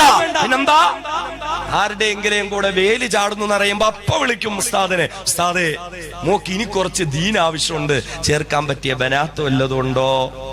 വേലി ചാടുമ്പോഴാ ബനാത്ത് വേണ്ടത്, പ്രശ്നം ഉണ്ടാക്കുമ്പോഴാ തർബിയത്ത് വേണ്ടത്. എന്നാൽ ആദരവായ മുത്തളി മുഹമ്മദ് മുസ്തഫ സല്ലല്ലാഹു അലൈഹി വസല്ലം പഠിപ്പിച്ചു, ഭാര്യാ ഭർത്താക്കന്മാർ ഒരു സന്താനത്തിന് വേണ്ടിയുള്ള താല്പര്യത്തിൽ അനുവദനീയമായ ശാരീരിക ബന്ധത്തിൽ ഏർപ്പെടുമ്പോൾ അവിടെ ആ മൂർധന്യാവസ്ഥയിലും പ്രാർത്ഥന നടത്തണം. അല്ലാഹുമ്മ ജന്നിബിന ശൈത്താൻ, അല്ലാഹുവേ ഞങ്ങളെ രണ്ടുപേരെയും ശൈത്താനിൽ നിന്ന് കാക്കണേ അല്ലാ. വജന്നിബി ശൈത്താന ഫീമാ റസഖതനാ, ഈ ബന്ധത്തിലൂടെ നീ തരുന്ന സന്താനങ്ങളെയും പിശാചിൽ നിന്ന് കാക്കണേ അല്ലാ. എവിടെ? അവിടെ ദുആ ചെയ്യണം. ചെയ്തിട്ടുണ്ടോ ഒന്ന് ഓർത്ത് ആലോചിച്ചു നോക്കേ. ഇനി പറഞ്ഞിട്ട് കാര്യമില്ല. ഇനി തൽക്കാലം വേണേ പിടിച്ചിരുത്തി ഒരഅഊദു ബില്ലാഹി ശൈത്താനിർ റജീം കോതി തലക്കൊക്കെ ഊതി വിട്ടുനോക്ക്, ചിലപ്പോ നന്നായേക്കും. നമുക്കിതൊക്കെ അറിയോ? ഇത് ചെറുപ്പക്കാരോടൊക്കെ എനിക്ക് പറയാനുള്ള, മക്കളെ ഈ ദുആയൊക്കെ പഠിക്കണം, ഇപ്പോഴേ പഠിച്ചു വെക്കണം. ചിലർക്ക് ഇങ്ങനെ കല്യാണം കഴിക്കുന്ന സമയത്ത് ഇങ്ങനെ ദുആ പഠിക്കണം. നിക്കാഹിന് വേണ്ടി ഇങ്ങനെ പള്ളിയിൽ വന്നിങ്ങനെ ഇരിക്കുമ്പോൾ കോട്ടും സൂട്ടൊക്കെ ഇരിക്കുമ്പോ ഉസ്താദിന്റെ കാലിൽ ഇങ്ങനെ നോണ്ടു.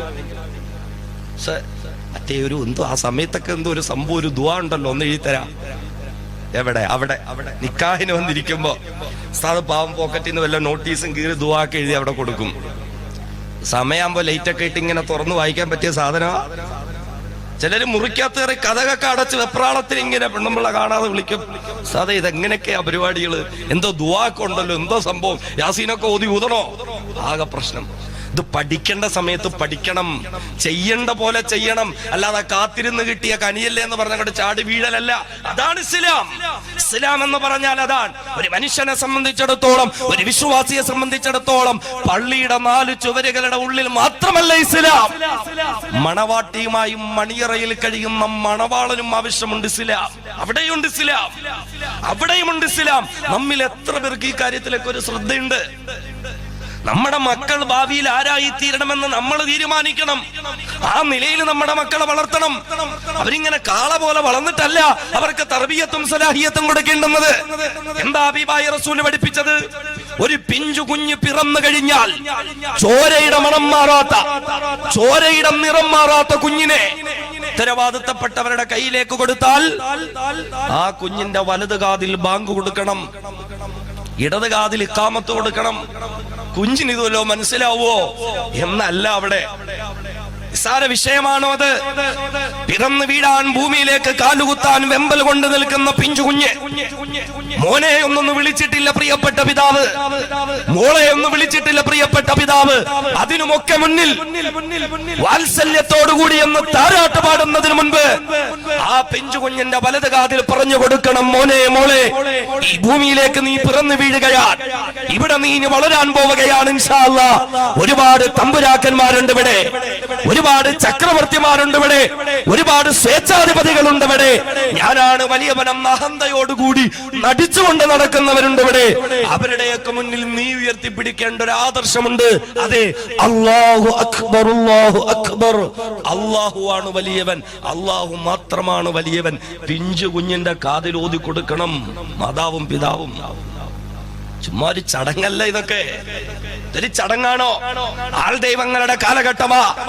രാജ്യത്തിന്റെ നിയമങ്ങളെ പോലും വെല്ലുവിളിച്ചുകൊണ്ട് വിദേശ നിർമ്മിതമായ കോടാനുകോടി വില വരുന്നതായ ആഡംബര കാറുകളിൽ നമ്പർ പ്ലേറ്റ് പോലും ഇല്ലാതെ 10,000-കണക്കിന് ചാകാനും കൊല്ലാനും തയ്യാറായി നിൽക്കുന്നതായ അനുയായികളെയും അനുചരന്മാരെയും ഉപയോഗപ്പെടുത്തിയിട്ട് തേർവാഴ്ച നടത്തുന്ന ആൾ ദൈവങ്ങളുടെ കാലം കണ്ടതിന്റെയൊക്കെ മുന്നിൽ കമന്നു വീഴുന്നതായ ചൂഷണത്തിന്റെ കാലഘട്ടമാ.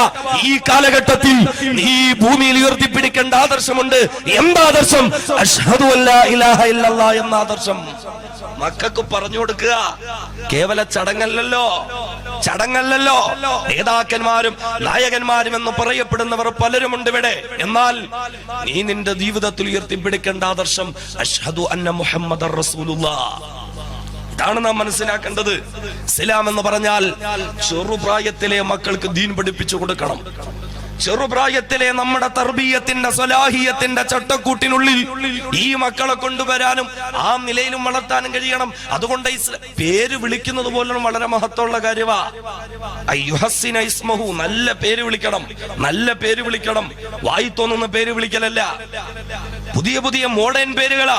നേരത്തെയൊക്കെ ഉമ്മമാര് ഗർഭിണികളായിരിക്കുമ്പോ ഇങ്ങനെ 11,111 മുസ്ലിം പേരുകൾ ഈ പുസ്തകമൊക്കെ വാങ്ങി അതിലിങ്ങനെ പേരുകളൊക്കെ നോക്കി ഒരു 50 സെലക്ട് ചെയ്ത് പിന്നെ 25, പിന്നെ 20, 10, 5, 3, 2, 1 അതിൽ നിന്നൊക്കെ ഇങ്ങനെ ഒരു പേരിങ്ങനെ സെലക്ട് ചെയ്യുക. എത്ര പേര് നോക്കി, നല്ല അർത്ഥമുള്ള പേരൊക്കെ നോക്കി. ഇന്നത്തെ ഉമ്മമാര് ചെറുപ്പക്കാരികള് ഗർഭിണിയാകുമ്പോഴേ നെറ്റിന്ന് ഇങ്ങനെ ഡൗൺലോഡ് ചെയ്യാൻ തുടങ്ങും പേരുകള്. നെറ്റിന്ന് ഡൗൺലോഡ് ചെയ്യാ 11,11,111 പേരുകൾ എല്ലാം ഡൗൺലോഡ് ചെയ്യും. എല്ലാം മെനക്കെട്ടിരുന്ന് നോക്കി നോക്കി നോക്കി നോക്കി നോക്കി നോക്കി എടുക്കും. എന്തിനാ? ഇതിലൊന്നുമില്ലാത്തൊരു പേര് വേണം എന്റെ കുഞ്ഞിനിടാൻ, ലോകത്താരും കേട്ടിട്ടില്ലാത്ത പേര്. അപ്പൊ അങ്ങനെ എല്ലാവരുടെയും താല്പര്യം ലോകത്താരും കേട്ടിട്ടില്ലാത്ത പേരിടണം കുഞ്ഞിന്. ഈ താല്പര്യത്തിൽ ഇങ്ങനെ അമ്മയുടെയും വാപ്പായുടെയും പേര് കട്ട് ചെയ്തിട്ട് പേസ്റ്റ് ചെയ്യുക. വായി തോന്നുന്ന പേരുകളൊക്കെ ഇങ്ങനെ വിളിക്കുക. വായി തോന്നുന്ന പേരുകളൊക്കെ.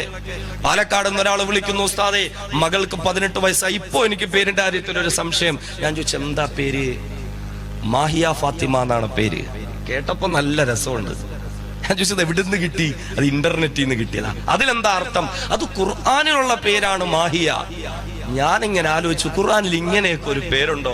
ഉണ്ട് ഉസ്താദേ. അപ്പൊ തെളിവാണ്, വമാ അദ്റാക മാഹിയ, വമാ അദ്റാക മാഹിയ. ആ പേരെടുത്ത് മുകൾ കിട്ടു. എന്താ? അല്ലാഹു നരകത്തെ പറ്റി ഇങ്ങനെ പറഞ്ഞിട്ട് ചോദിക്കുക, വമാ അദ്റാക മാഹിയ. ഓ, ആ നരകം അതെന്താ സാധനം അറിയോ നബിയേ? ആ മാഹിയ എന്താ ഒരു സാധനം? നോക്കിട്ട പേരിന്റെ അർത്ഥമാ മാഹിയ ഫാത്തിമ. ഫാത്തിമ എന്താ ഒരു സാധനം? വായി തോന്നുന്ന പേരുകളൊക്കെ ഇടുക. പാപ്പാന്റെ ഉമ്മാന്റെയും പേര് കട്ട് ചെയ്തിട്ട് ഇങ്ങനെ വലിയ വെറൈറ്റി പേരുകൾ. പാപ്പാക്കു നല്ല പേര് ഫാറൂഖ്, ഉമ്മാക്ക് നല്ല പേര് ഹാജറ.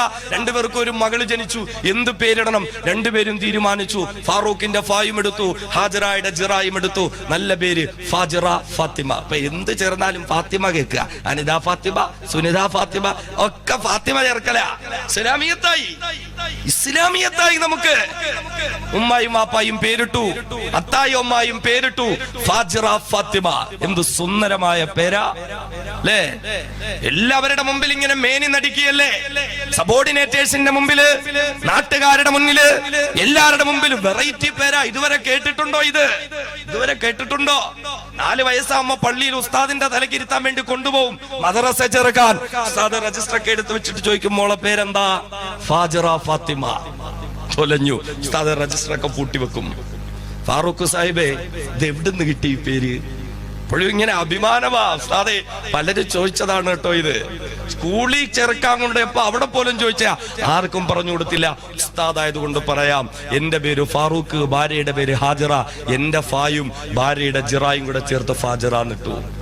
ഉസ്താദ് തലയ്ക്ക് കൈവെക്കും, തമ്പുരാനെ നിങ്ങൾക്ക് അത്ര ആഗ്രഹമായിരുന്നെങ്കിൽ നിങ്ങളുടെ ജിറായും ഭാര്യയുടെ ജിറായും നിങ്ങളുടെ ഫായും കൂടെ ചേർത്തിട്ട് ജിറാഫ് നിട്ടിടായിരുന്നു.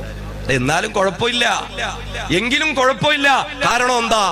ഫാജിറ ഫാത്തിമ, വൃത്തികെട്ട ഫാത്തിമ. വൃത്തികെട്ട ഫാത്തിമ. പേരിടുമ്പോ പോലും നമുക്ക് ശ്രദ്ധയില്ല. വെറൈറ്റി പേരുകളുടെ പിന്നാലെ. അത് പറഞ്ഞാൽ ഒരുപാട് നീണ്ടുപോകും. എന്ന് പറഞ്ഞാൽ പേരിട്ടൊരു കുഞ്ഞിനെ ജീവിതകാലം അത്രയും വിളിച്ചു വളർന്ന പേരുകൾ പോലും അവരുടെ ജീവിതത്തിൽ പ്രതിഫലിക്കപ്പെടുമെന്നല്ലേ? അതുകൊണ്ട് റസൂലുള്ള പറഞ്ഞു, ചില പേരുകൾ നിങ്ങൾ വിളിക്കരുത്, ആ പേര് അവരുടെ ജീവിതത്തിൽ പ്രതിഫലിക്കപ്പെടും. വലിയ വിഷയമാണിത്, വലിയ വിഷയമാണിത്. നാം ഒന്ന് ചിന്തിച്ചേ, ഇസ്ലാം എന്താ പഠിപ്പിച്ചത്? ഒരു കുഞ്ഞു പിറന്നാൽ, ഒരു കുഞ്ഞു പിറന്നു, റസൂലുള്ളാഹി പറഞ്ഞു, കുല്ലു ഗുലാമിൻ റഹീനുൻ ഔ റഹീനത്തുൻ ബി അഖീഖ വതുദ്ബഹു അൻഹു യൗമുസ് സാബിഅ വതുഹ്ലഖ റഅസുഹു. കുഞ്ഞു പിറന്നാൽ 7ാമത്തെ ദിവസം അഖീഖ കൊടുക്കണം. കാരണം ആൺകുഞ്ഞായാലും പെൺകുഞ്ഞായാലും പടച്ചവന്റെ മുമ്പിൽ പണയം വെക്കപ്പെട്ടിരിക്കുക. ആൺകുട്ടിയാണെങ്കിൽ 2 ആടിനെ കൊടുക്കണം, പെൺകുട്ടിയാണെങ്കിൽ 1 ആടിനെ കൊടുക്കണം.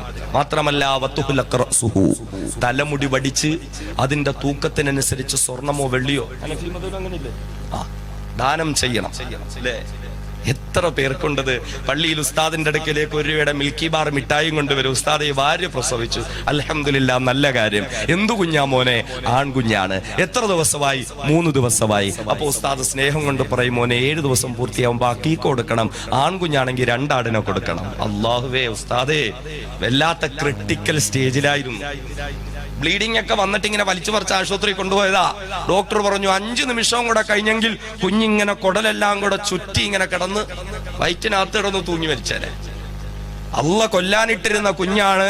പിന്നെ ഡോക്ടർ കൃത്യസമയത്തുള്ളതുകൊണ്ട് വയറ്റൊക്കെ വെട്ടിപ്പൊളിച്ചതൊക്കെ കട്ടിപ്പോയത് കുഞ്ഞിനെ എടുത്ത് കൈ തന്നു. പൈസ ഒരുപാട് ചെലവായി.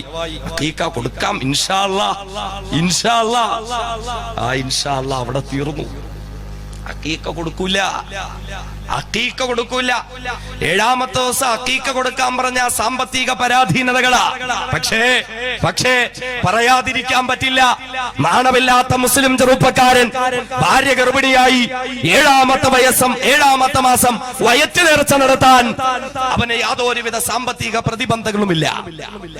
ഭാര്യ പ്രസവിച്ചു കഴിഞ്ഞു. 40ാമത്തെ ദിവസം 40 കുളി നടത്താൻ നാട്ടുകാരെയും വീട്ടുകാരെയും ഒക്കെ വിളിച്ചു ചേർത്ത് 40 കുളി നടത്താൻ നാണമില്ലാത്ത നട്ടലില്ലാത്ത ചെറുപ്പക്കാരന് ഒരു ഉളുപ്പില്ല. അവിടെയൊക്കെ വരണം, പള്ളിയിൽ ഉസ്താദ് വരണം. അവിടെയും 40 കുളി നടത്തുമ്പോഴും പെണ്ണും പിള്ളയുടെ 40 കുളിക്കും റസൂലുള്ളാഹിരിക്കട്ടെ ഒരു ഫാത്തിഹ. ഇസ്ലാമായില്ലേ? ബർക്കത്തായില്ലേ? ആര് പഠിപ്പിച്ചു ഇത്? 7ാം മാസം വയറ്റ് നേർച്ച നടത്താൻ എന്റെ പ്രിയപ്പെട്ട ഉമ്മമാരോട് കൂടിയ വളരെ നിർബന്ധമായ ചടങ്ങെന്ന നിലയിൽ ഒരുപാട് പണം ചെലവഴിച്ച് എന്തോ മഹത്വമുണ്ടെന്ന് കരുതി പെണ്ണുങ്ങൾക്കൊക്കെ അത് വലിയ നിർബന്ധമായി മാറിയത് 7ാം മാസം വയറ്റ് നേർച്ച നടത്തുന്നു. ഇപ്പൊ പണക്കാരൊക്കെ കുറെ മാറി. കണ്ടില്ലേ കാസർഗോഡ് ഭാഗങ്ങളിലെ പണച്ചാക്കുകൾ 7ാം മാസത്തെ വയറ്റ് നേർച്ച ആഡംബരാഘോഷമാക്കി മാറ്റി. അവിടെയും പറക്കുന്ന ക്യാമറ കൊണ്ടുവന്നു. പെണ്ണു മുറിക്കുള്ളിൽ നിന്ന് വയറും ചുമന്നിറങ്ങുന്ന ക്യാമറയിലാക്കി കാസറ്റാക്കി മാറ്റി മ്യൂസിക്കിന്റെ അകമ്പടി കൊടുത്തിട്ട് യൂട്യൂബിൽ ഇട്ടിട്ട് ഇങ്ങനെ ആഢ്യത്വം നടിക്കുക. എന്തേ? 7ാം മാസത്തെ വയറ്റ് നേർച്ചയ്ക്ക് മോളെ കൊണ്ടുപോകുന്ന ചടങ്ങ് മുസ്ലിം സമൂഹമാ. ആഡംബരത്തിന്റെയും അനാചാരങ്ങളുടെയും വ്യക്താക്കളായി മാറിയിരിക്കുന്നു മുസ്ലിം ഉമ്മത്ത്. പിന്നെന്താ? 40ാമത്തെ ദിവസം പെണ്ണും പിള്ളയുടെ പ്രസവ രക്തം നിന്നു. ആഘോഷം. നീയും നിന്റെ ഭാര്യയും വീട്ടുകാരും മാത്രം അറിയേണ്ട കാര്യം, കൂട്ടുകാരനെയും വിളിക്കും, അയൽക്കാരനെയും വിളിക്കും, തൊഴിലാളിയെയും വിളിക്കും, കടക്കാരനെയും വിളിക്കും. 40 ഭാര്യയുടെ, എല്ലാവരും വരണോന്ന് അല്ലേ? പിന്നെന്താ? അപ്പോഴും അക്കീക്ക കടവ. പിന്നെ 1 വർഷം അങ്ങോട്ട് പൂർത്തിയാക്കട്ടെ. 1ാമത്തെ ബർത്ത്ഡേക്ക് പോരിഷ കൂടുതലാ. 1ാമത്തെ ബർത്ത്ഡേ അതിന് പോരിഷ കൂടുതലാ. എത്ര മുസ്ലിം വീടുകളിൽ പോകുമ്പോ കണ്ടിട്ടുണ്ട്. അതിന് വരുമ്പോ ഭക്ഷണം കഴിക്കാൻ വിളിച്ചോണ്ട് പോകുന്നതാ. അതിനായിരിക്കും ഭക്ഷണം കഴിക്കാൻ വിളിച്ചോണ്ട് വന്നതാ. അപ്പൊ ഇങ്ങനെ നമ്മൾ പോയി വലിയ ആചാരാണ് ഉസ്താദ്, നമ്മുടെ പരിപാടിക്ക് 25,000 രൂപ തന്ന ആളാണ്, വലിയ സംഭവമാണ്, ആനയാണ്, ചേനയാണ്. നമ്മളിങ്ങനെ കഴിക്കാൻ വേണ്ടി ചെല്ലുമ്പോ ഇങ്ങനെ ഹാപ്പി ബർത്ത്ഡേ ചിക്കുമോൾ എഴുതി വെച്ചിട്ടുണ്ടാവും. ഉസ്താദന്മാരെയൊക്കെ ഭക്ഷണം കഴിക്കാൻ കൊണ്ടുവരുമ്പോഴും അതൊക്കെ പറിച്ച് കളഞ്ഞോളി. ബർത്ത്ഡേ ആഘോഷവാ. ഇസ്ലാം പഠിപ്പിച്ച അഖീഖയെ മാറ്റിവെച്ചു. അനിസ്ലാമികതയുടെ ആഘോഷങ്ങളെല്ലാം കടമെടുക്കുന്ന മാതാപിതാക്കളെ, നാളെ നിന്റെ പ്രിയപ്പെട്ട പൊന്നുമകന് 18 20 വയസ്സാകുമ്പോൾ, നിന്റെ പ്രിയപ്പെട്ട പൊന്നുമോൾക്ക് 18 വയസ്സ് പൂർത്തിയാകുമ്പോൾ, അയൽക്കാരനായ അന്യമതത്തിൽപ്പെട്ടവനോടൊപ്പം അവൻ ഒളിച്ചോടിയെന്ന പരാതിയുണ്ടോ മാതാപിതാക്കളെ? ഇഷ്ടകാമുകനോടൊപ്പം ജീവിക്കുന്നതിന് വേണ്ടി ഇസ്ലാം വലിച്ചെറിഞ്ഞു കളഞ്ഞ പ്രിയപ്പെട്ട മക്കളെ ഓർത്തിട്ട് പരിതപിക്കുന്ന മാതാപിതാക്കളെ, നിങ്ങളുടെ മക്കളെ നിങ്ങളെ കുറ്റം പറഞ്ഞിട്ട് കാര്യമില്ല. കാരണം നിങ്ങളുടെ മക്കളെ നിങ്ങളെ വളർത്തിയതെങ്ങനാ?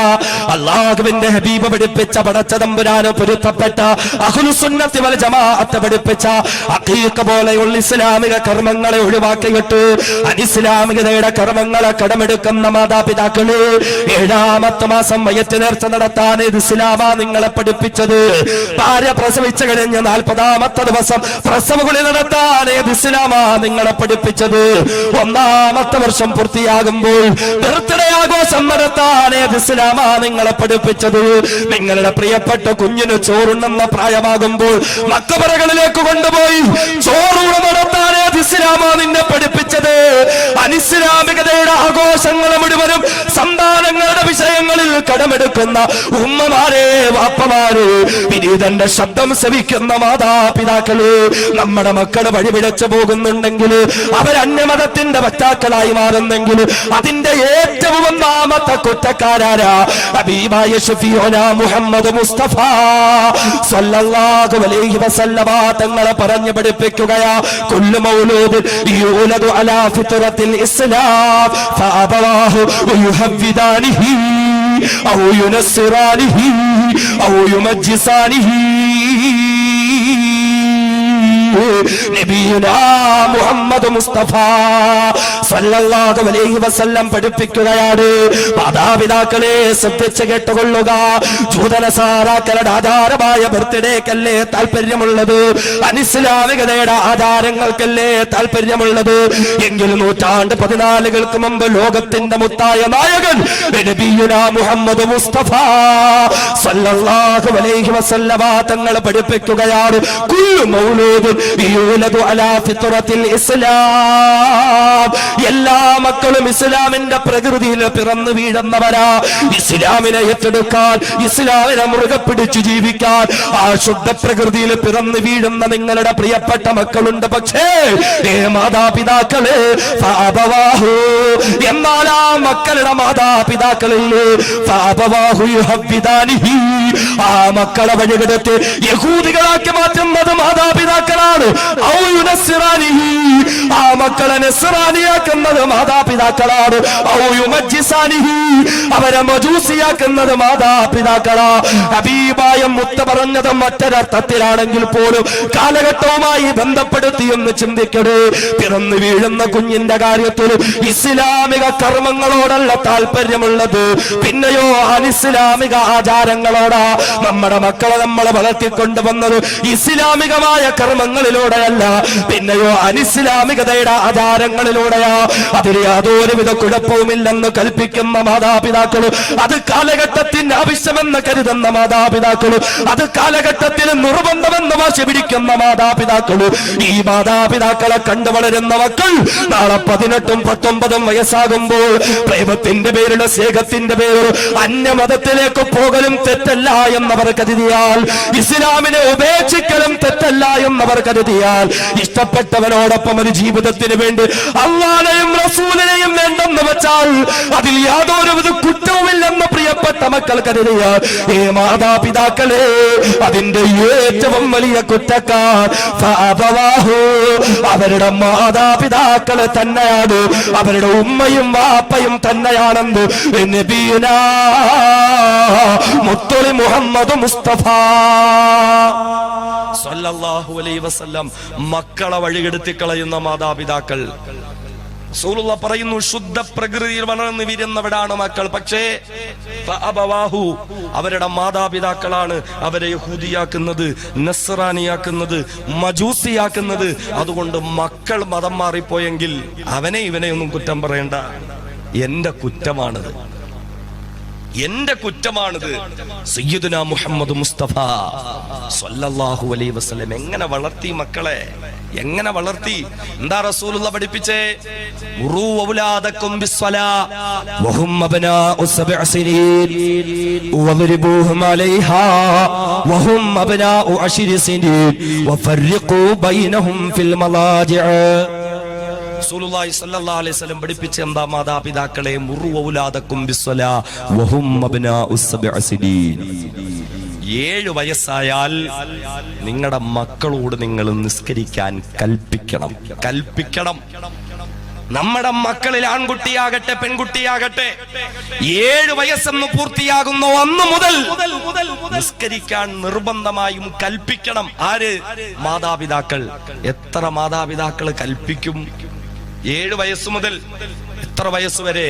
10 വയസ്സ് വരെ 3 വർഷം 1095 ദിവസത്തെ കോച്ചിങ് നിസ്കാരത്തിന്റെ വിഷയത്തിൽ മാതാപിതാക്കൾ മക്കൾക്ക് കൊടുക്കണം. 1095 ദിവസത്തെ കോച്ചിങ് നിസ്കാരത്തിന്റെ വിഷയത്തിൽ മാതാപിതാക്കൾ മക്കൾക്ക് കൊടുക്കണം. 5475 തവണ മാതാപിതാക്കളും മക്കളുടെ നിസ്കാരത്തിന്റെ കാര്യത്തിൽ ശ്രദ്ധ പുലർത്തണം. അതാ ഇസ്ലാം പറഞ്ഞത്. നമ്മുടെ മക്കൾ മദ്രസയിൽ പോകുന്നു, നിസ്കാരത്തിന്റെ വാജിബ് പഠിക്കുന്നു, ഫർള് പഠിക്കുന്നു, സുന്നത്ത് പഠിക്കുന്നു, എല്ലാം പഠിക്കുന്നുണ്ട്. എന്നാൽ ഇത്രയും നാൾ ഏതെങ്കിലും ഒരു ഉമ്മായോ വാപ്പായോ ഏതെങ്കിലും ഒരു അത്തായോ അമ്മായോ മക്കളെ വിളിച്ചിട്ടെ അങ്ങി ഒന്ന് ഒളു ചെയ്യുന്ന എങ്ങനെയാണെന്നൊന്ന് കാണിച്ചേ, ഞാനൊന്ന് നോക്കട്ടെ, നിസ്കരിക്കുന്ന എങ്ങനെയാണെന്ന് നോക്കട്ടെ, ഫാത്തിഹ ഒന്ന് ഓതിയേ, സനാ ഒന്ന് ഓതിയേ, അത്തഹിയാത്ത് ഒന്ന് ഓതിയേ, റുക്കൂ ചെയ്യുന്നതൊന്ന് കാണിച്ചേ, എങ്ങനെയാണെന്ന് നോക്കട്ടെ. എത്ര മാതാപിതാക്കൾക്ക് ആ കാര്യത്തിൽ ശ്രദ്ധയുണ്ട്? 3 വർഷം മക്കളെ നിസ്കരിപ്പിക്കണം. ഫജ്റിന് പള്ളിയിലേക്ക് പോകുന്ന അത്ത വീട്ടിൽ കിടന്നുറങ്ങുന്ന 7 വയസ്സുള്ള മോനെ വിളിച്ചുണർത്തണം, പള്ളിയിൽ കൊണ്ടുപോകണം, നിസ്കരിപ്പിക്കണം. വളൂ ചെയ്യുമ്പോ കൂടെ നിർത്തി വളൂ ചെയ്യിപ്പിക്കണം. നിസ്കരിക്കുന്നതിൽ തെറ്റുണ്ടെങ്കിൽ അതുൾപ്പെടെ പറഞ്ഞു കൊടുക്കണം. ഏത് വാപ്പ ഏതത്തായിക്ക് ശ്രദ്ധയുണ്ട്? അത്ത ഇങ്ങനെ രാവിലെ ഫജ്റിന് പള്ളിയിലേക്ക് പോകുമ്പോ 15 വയസ്സുള്ള മോനെ ഇങ്ങനെ അകത്ത് കിടന്നുറങ്ങുണ്ടാവും. അത്ത പോയി മോനെ ഇങ്ങനെ വിളിച്ചുണർത്തും, മോനെ അത്ത പള്ളിയിൽ പോവാ, നീ ആ കഥോ കുറ്റിയിട്ടിട്ട് വന്ന് ബാക്കിയും കൂടെ ഉറങ്ങിക്കോ. വിളിച്ചുണർത്തുന്നതിന് അതിനു വേണ്ടിയിട്ടാ വിളിച്ചുണർത്തുന്നത് തന്നെ. 7ാമത്തെ വയസ്സ് മുതൽ മക്കളെ നിസ്കാരത്തിന്റെ കാര്യത്തിൽ ട്രെയിനിങ് കൊടുക്കണം. നിസ്കാരത്തിന്റെ കാര്യത്തിൽ മാതാപിതാക്കൾക്ക് ശ്രദ്ധയുണ്ടാകണം. 3 വർഷം അവരെ നിസ്കാരം പഠിപ്പിക്കണം. 1095 ദിവസം 5475 തവണ മാതാപിതാക്കൾ മക്കളെ നിസ്കാരം പഠിപ്പിച്ചു. 3 വർഷം പൂർത്തിയായി, 10 വയസ്സ് പൂർത്തിയായി. തൊട്ടടുത്ത ദിവസം പ്രേരണയില്ലാതെ അവൻ നിസ്കാരം ശ്രദ്ധിക്കുന്നില്ല എങ്കിൽ, നിസ്കാരത്തിന്റെ കാര്യത്തിൽ മുടക്കം വരുത്തുന്നെങ്കിൽ 3 വർഷം ട്രെയിനിങ് കൊടുത്ത മാതാപിതാക്കളാണെങ്കിൽ അവനെ അടിക്കാം. ആര് ട്രെയിനിങ് കൊടുത്തു? നമ്മുടെ മക്കൾക്ക് നിസ്കാരമില്ലെങ്കിൽ ആർക്കാ അടി കിട്ടേണ്ടത്? മക്കൾക്കാണോ അതോ മാതാപിതാക്കൾക്കാണോ? നമ്മൾ പഠിപ്പിച്ചിട്ടുണ്ടോ? നമ്മൾ ശ്രദ്ധിച്ചിട്ടുണ്ടോ? ആ കാര്യത്തിൽ ഒരു ഗൗരവം പുലർത്തിയിട്ടുണ്ടോ? മുൻഗാമികളൊക്കെ മുൻഗാമികളായത് എങ്ങനെയാ? ചെറുപ്രായത്തിൽ തന്നെ മക്കളെ ആ നിലയിൽ വളർത്താൻ അവര് ശ്രദ്ധിച്ചിരുന്നു. മഹാനായ സുൽത്താനുൽ ഔലിയ ശൈഖ് മുഹീദ്ദീൻ അബ്ദുൽ ഖാദിർ ജീലാനി ഖദ്ദസല്ലാഹു സിർറഹുൽ അസീസ് വലിയ മഹാന. എങ്ങനെയാ മഹാനായത്? ശൈഖ് ജീലാനി തങ്ങളുടെ ഉമ്മ ചെറുപ്രായത്തിൽ തന്റെ കുഞ്ഞിന് പാല് കൊടുക്കാൻ ഒരുങ്ങുമ്പോൾ വുളൂ ചെയ്ത് വലത് മാറിടത്തിൽ നിന്ന് പാല് കൊടുത്ത് കുഞ്ഞു പാല് കുടിക്കുമ്പോൾ സൂറത്തുൽ ഫാത്തിഹയും ആയത്തുൽ കുർസിയും ഉൾപ്പെടെ ആ കുഞ്ഞിന്റെ ശരീരത്തിലേക്ക് ഊതുമായിരുന്നത്രേ. പാല് കൊടുക്കുമ്പോൾ വുളൂ ചെയ്യുക, വലത് മാറിടത്തിൽ നിന്ന് കൊടുക്കുക, ഖുർആനും ആയത്തും ഒക്കെ ഊതുക. ഏത് ഉമ്മമാർക്കാ ഇതൊക്കെ സാധിക്കുന്നത്? സീരിയല് കണ്ടോണ്ടിരിക്കുമ്പോഴാ കുഞ്ഞ് കരയുന്നത്. ഓടിച്ചെന്ന് തൊട്ടീന്ന് വാരി എടുത്തോണ്ട് വന്ന് ഇങ്ങനെ കൊണ്ട് പാല് കൊടുക്കും. വെച്ചു കൊടുത്തേക്കുന്ന വായിലാണോ മൂക്കിലാണോ നോക്കാൻ പോലും സമയമില്ല. പിന്നെ ഫാത്തിഹ ഓതണം, ഒന്നും എടുക്കണം. എവിടെ നടക്കാൻ ഇതൊക്കെ എവിടെ നടക്കാൻ? ചെറുപ്രായത്തിൽ തൊട്ടടുത്തുള്ള മദ്രസയിൽ പഠിക്കാൻ പോകും അബ്ദുൽ ഖാദർ എന്ന കുഞ്ഞുമോൻ. എന്നിട്ട് മദ്രസ കഴിഞ്ഞ് വീട്ടിലേക്ക് വന്നിട്ട് ഉമ്മയോട് പറയും, ഉമ്മ വിശക്കുന്നു, കഴിക്കാൻ ഭക്ഷണം വേണം. ഉമ്മ പറയും, മോനെ ഇവിടെ കഴിക്കാൻ ഭക്ഷണമൊന്നുമില്ല, നീ പോയി വുളൂ ചെയ്ത് മുസല്ല വിരിച്ച് 2 റക്അത്ത് സുന്നത്ത് നിസ്കരിച്ചിട്ട് അള്ളാഹുവിനോട് പറയുമ്മ, അള്ളാഹുവേ എനിക്കും എന്റെ ഉമ്മാക്കും കഴിക്കാൻ ഭക്ഷണമില്ല, നീ എന്തെങ്കിലും ഭക്ഷണം തരണം തമ്പുരാനെ. അള്ളാഹുവിനോട് നീ ദുആ ചെയ്യ്. 2 റക്അത്ത് നിസ്കരിച്ചിട്ട് ഉമ്മ ശീലിപ്പിക്കുക. ആ കുഞ്ഞ് നിസ്കരിക്കും, അള്ളാഹുവിനോട് ദുആ ചെയ്യും. അത് കഴിഞ്ഞു വരും. ഉമ്മ പറയും, മോനെ അലമാര തുറന്നു നോക്ക്, അള്ളാഹ് അവിടെ ഭക്ഷണം വെച്ചിട്ടുണ്ടാവും. ആ കുഞ്ഞു പോയി അലമാര തുറക്കുമ്പോൾ നല്ല ആവി പറക്കുന്ന ഭക്ഷണം ഉണ്ടാവും. ഉമ്മയും മോനും ഇരുന്ന് കഴിക്കും. ഉമ്മ ചോദിക്കും മോനോട്, മോനെ ആര് തന്ന ഭക്ഷണം? അള്ളാഹു തന്ന ഭക്ഷണം. അള്ളാഹു തന്ന ഭക്ഷണം. വെറുതെയാ എന്ന് പറഞ്ഞാൽ ആ കുഞ്ഞ് നിസ്കരിക്കുന്ന സമയത്ത് ഉമ്മ തന്ന പാചകം ചെയ്ത ഭക്ഷണം കൊണ്ടുവന്ന് അലമാരയെ വെക്കുന്നതാ. എന്തിനാ? തന്റെ മകൻ അള്ളാഹുമായിട്ടൊരു ബന്ധം ഉണ്ടാകണം. ഒരു ദിവസം ഉമ്മ ഒരു ദൂരയാത്ര പോയി. ദൂരയാത്രയ്ക്ക് പോകേണ്ടി വന്നു ഉമ്മയ്ക്ക്. കൃത്യസമയത്ത് വരാൻ കഴിഞ്ഞില്ല. ഉമ്മയുടെ മനസ്സ് വിഷമിച്ചു. തന്റെ പൊന്നുമോൻ അബ്ദുൽ ഖാദർ വരും. എന്നും വന്ന് ചെയ്യുന്നത് പോലെ അലമാര തുറക്കുമ്പോ ഭക്ഷണമില്ല. അവൻ വുളൂ ചെയ്ത് മുസല്ല വിരിച്ച് സുന്നത്ത് നിസ്കരിച്ച് ദുആ ചെയ്തിട്ട് വീണ്ടും വന്ന് അലമാര തുറക്കും. അപ്പോഴും അവിടെ ഭക്ഷണം ഉണ്ടാവില്ല. എന്റെ മോന്റെ ഈമാൻ തകർന്നു പോകുമല്ലോ പടച്ചവനെ. തന്റെ മകന്റെ ഈമാനെ ഓർത്ത് വേവലാതിപ്പെട്ട ഒരു ഉമ്മ ഓടിക്കതച്ചുകൊണ്ട് വീട്ടിലേക്ക് വന്നു. പൊന്നുമോൻ മുറ്റത്ത് നിന്ന് കളിക്കുന്നു. മോനെ ഭക്ഷണം കഴിച്ചോ? കഴിച്ചു ഉമ്മ. എവിടുന്ന് കഴിച്ചു? അതെന്ത് ചോദ്യമാണ് ഉമ്മ? ഞാൻ വന്നു, പതിവ് പോലെ ഞാൻ വുളൂ ചെയ്തു, ഞാൻ മുസല്ല വിരിച്ച് 2 റക്അത്ത് നിസ്കരിച്ചു. അള്ളാഹുവിനോട് പറഞ്ഞു, പടച്ചവനെ എനിക്ക് എന്റെ ഭക്ഷണം വേണം. ഉമ്മ തന്നെ ഇന്ന് സ്ഥലത്തില്ല. എനിക്ക് ഭക്ഷണം കിട്ടാൻ എന്റെ ഉമ്മയുടെ ആവശ്യമില്ല, നീ ആയിന്നും തരുന്നത്. ഇന്നും നീ എനിക്ക് ഭക്ഷണം തരണം. ഞാൻ പോയി അലമാര തുറന്നു. ഉമ്മ, ഇന്നത്തെ ഭക്ഷണത്തിന് വല്ലാത്ത രുചിയായിരുന്നു ഉമ്മ. ആ ഉമ്മ പോയി നോക്കുമ്പോൾ മറിയം ബീവിക്ക് സ്വർഗത്തിൽ നിന്ന് പള്ളിയുടെ മെഹ്റാബിന്റെ ഉള്ളിൽ ഭക്ഷണം ഇറക്കി കൊടുത്ത പോലെ പടച്ചതമ്പുരാൻ തന്റെ പൊന്നുമോന് ഭക്ഷണം ഇറക്കി കൊടുത്തിരിക്കുക. കഴിയോ? മക്കളെ ഇങ്ങനെ വളർത്താൻ ഏതെങ്കിലും മാതാപിതാക്കൾക്ക് കഴിയുവോ? മഹത്തുക്കളായത് ചെറുപ്പകാലത്തിൽ ഉമ്മമാരും മക്കളെ വളർത്തിയത് ഇങ്ങനെയാ. അതിന്റെ പേരില അറിയില്ലേ? ലോകമറിയപ്പെട്ട മഹാനുഭാവൻ. ഏതൊരു മഹാനുഭാവന്റെ പേര് കേൾക്കുമ്പോൾ ഇന്ത്യ രാജ്യത്തെ ദേശസ്നേഹികളായ മനുഷ്യർക്ക് മുഴുവനും രോമാഞ്ചവും ആത്മാഭിമാനവും ഉണ്ടാകുമോ? ബഹുമാനനായ ശഹീദേ മില്ലാ ഫതഹ് അലി ഖാൻ ടിപ്പു സുൽത്താൻ റഹ്മത്തുള്ളാഹി തആല അലൈഹി. ആരാ ടിപ്പു സുൽത്താൻ? ഇന്ത്യ രാജ്യത്ത് ടിപ്പു സുൽത്താന്റെ പേര് പറയാൻ പാടില്ല. ഇന്ത്യയുടെ നിലവിലുള്ള രാഷ്ട്രപതി പോലും ടിപ്പുവിനെ പറ്റി എന്തോ നല്ല വാക്ക് പറഞ്ഞു എന്നതിന്റെ പേരിൽ വലിയ പ്രശ്നമാ. പക്ഷേ ടിപ്പു സുൽത്താനെ സംബന്ധിച്ചിടത്തോളം ഇന്ത്യ രാജ്യത്ത് കടന്നുപോയ രാഷ്ട്രപതിമാരിൽ ഒരുപാട് സ്ഥാനവും മഹത്വവുമുള്ള, പാണ്ഡിത്യം കൊണ്ടും വിനയം കൊണ്ടും ലാളിത്യം കൊണ്ടും ലോകം മുഴുവനും പേരും പ്രശസ്തിയും ആർജിച്ച ഒരു മഹാനായ രാഷ്ട്രപതി നമുക്കുണ്ടായിരുന്നു. ലക്ഷക്കണക്കിന് ആളുകളുടെ മുന്നിലും തന്റെ ചെരുപ്പൂടിയിട്ട് ആ ചെരുപ്പ് കയ്യിൽ പിടിച്ച് നടക്കുമ്പോൾ തന്റെ കീഴിൽ ജോലി ചെയ്യുന്ന, തന്റെ കൂടെ എപ്പോഴും ഉണ്ടാകുന്ന ചെറുപ്പക്കാരൻ വന്നിട്ട്, സാർ നിങ്ങളുടെ ഷൂസ് എന്റെ കയ്യിൽ തരണമെന്ന് പറയുമ്പോ ഈ 2 ഷൂസ് പിടിക്കാനുള്ള ആരോഗ്യം എനിക്കുണ്ട് എന്ന് പറഞ്ഞ് ലക്ഷക്കണക്കിന് ആളുകളുടെ മുന്നിൽ തന്റെ ചെരുപ്പ് കയ്യിലിടിച്ചിട്ട് നടന്ന ഇന്ത്യ രാജ്യം കണ്ട മഹാനായ രാഷ്ട്രപതി ഡോക്ടർ APJ അബ്ദുൽ കലാം മഹാനായ ഒരു രാഷ്ട്രപതിയായിരുന്നു.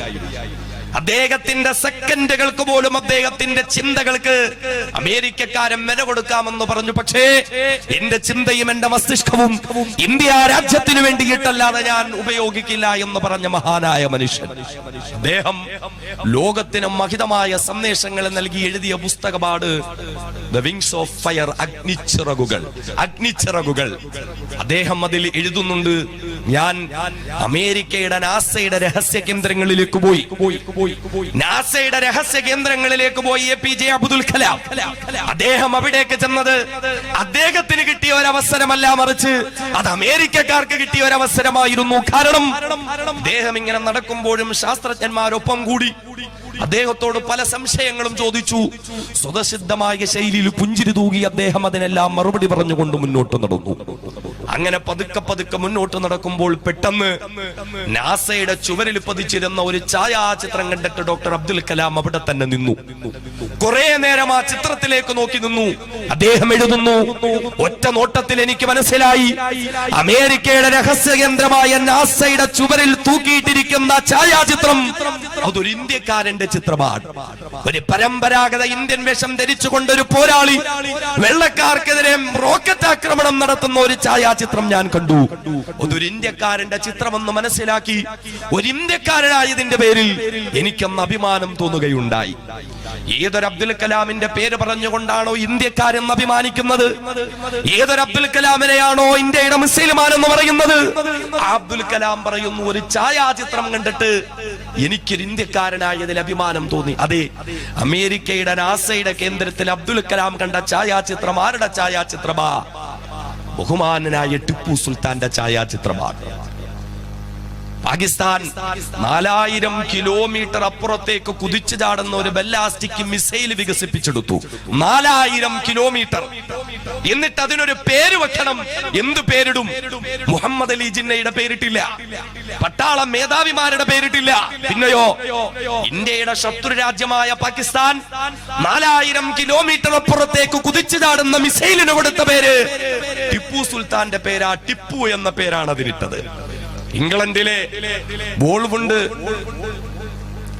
വോൾവിച്ചിലെ റോഡുണ്ട എന്ന പേരുള്ള ഒരു മ്യൂസിയം ഉണ്ട്, വോൾവിച്ച് റോഡുണ്ട. ആ മ്യൂസിയത്തിൽ പോയി APJ അബ്ദുൽ കലാം അദ്ദേഹം പറയുന്നു, എന്നെ അവിടുത്തെ ആളുകൾ കൂട്ടിക്കൊണ്ടുപോയി ഒരു പീരങ്കിയുടെ മുന്നിൽ നിർത്തി. ഇതാരുടെ പീരങ്കി എന്നറിയോ? അദ്ദേഹം മറുപടി പറഞ്ഞില്ല. അവർ പറഞ്ഞു, ഇത് നിങ്ങളുടെ ടിപ്പുവിന്റെ പീരങ്കിയാണ്. ഞാൻ പറഞ്ഞു വന്നത്, അമേരിക്കയുടെ നാസയുടെ രഹസ്യ കേന്ദ്രത്തിന്റെ ഉള്ളിൽ ആദരിക്കപ്പെട്ട ടിപ്പു, ഇന്ത്യയുടെ ശത്രു രാജ്യമായ പാകിസ്ഥാന്റെ അകത്തളങ്ങളിൽ ആദരിക്കപ്പെട്ട ടിപ്പു, ബ്രിട്ടനിലും ഇംഗ്ലണ്ടിലും ആദരിക്കപ്പെട്ട ടിപ്പു. ആ ടിപ്പുവിന്റെ പേര് ഇന്ത്യ രാജ്യത്ത് പറയാൻ പാടില്ല. ഇന്ത്യയിൽ ടിപ്പുവിനെ ആദരിക്കാൻ പാടില്ല. ടിപ്പു സുൽത്താനെ പറ്റി കുറെ കള്ളക്കഥകൾ ഇങ്ങനെ പറഞ്ഞു പഠിപ്പിക്കുക, കുറെ കള്ളക്കഥകൾ. എന്താ? ടിപ്പു സുൽത്താൻ മതഭ്രാന്തനായിരുന്നു അത്രേ. ടിപ്പു സുൽത്താൻ വലിയ വർഗീയവാദിയാണ്. എത്രത്തോളം എന്ന് വെച്ചാൽ ചില ചരിത്രകാരന്മാർ എഴുതിയേക്കുക, ഈ ഉണ്ണിയാർച്ച എന്നൊക്കെ നമ്മൾ കേട്ടിട്ടില്ലേ? ഉണ്ണിയാർച്ചയെ പോലും ടിപ്പു സുൽത്താൻ അടിമയാക്കി തന്റെ കൊട്ടാരത്തിൽ കൊണ്ടുപോയി വെപ്പാട്ടിയായി ഉപയോഗിച്ചിരുന്ന ഉണ്ണിയാർച്ചയെ കേൾക്കുമ്പോഴാ ചിലർക്ക് രക്തം തിളയ്ക്കുന്നത്. ഉണ്ണിയാർച്ച എന്നൊരു വ്യക്തി ജീവിച്ചിരുന്നു എന്നതിന്റെ ഒരു തെളിവുമില്ല. വെറും വാമൊഴികളിലൂടെ, പാട്ടുകളിലൂടെ, കഥകളിലൂടെ മാത്രം പ്രചരിക്കപ്പെട്ട ഒരവതാരമാണ് ഉണ്ണിയാർച്ച. ജീവിച്ചിരുന്നു എന്നതിന്റെ ഒരു തെളിവുമില്ല. ഇനി ജീവിച്ചിരുന്നു എന്ന് തന്നെ വെച്ചോട്ടെ, ഉണ്ണിയാർച്ചയെ പറ്റി പറയപ്പെടുന്ന കാലമൊക്കെ 16-ാം നൂറ്റാണ്ടും 17-ാം നൂറ്റാണ്ടുമാണ്. ടിപ്പു സുൽത്താൻ ജീവിച്ചിരുന്നത് അതും 100 കൊല്ലം കഴിഞ്ഞിട്ട് 18-ാം നൂറ്റാണ്ടിലാണ്. 17-ാം നൂറ്റാണ്ടിലുള്ള ഉണ്ണിയാർച്ചയാണ് 18-ാം നൂറ്റാണ്ടിലെ ടിപ്പു സുൽത്താൻ ഉപയോഗിച്ചതെന്ന്. വെറും കള്ളക്കഥകൾ.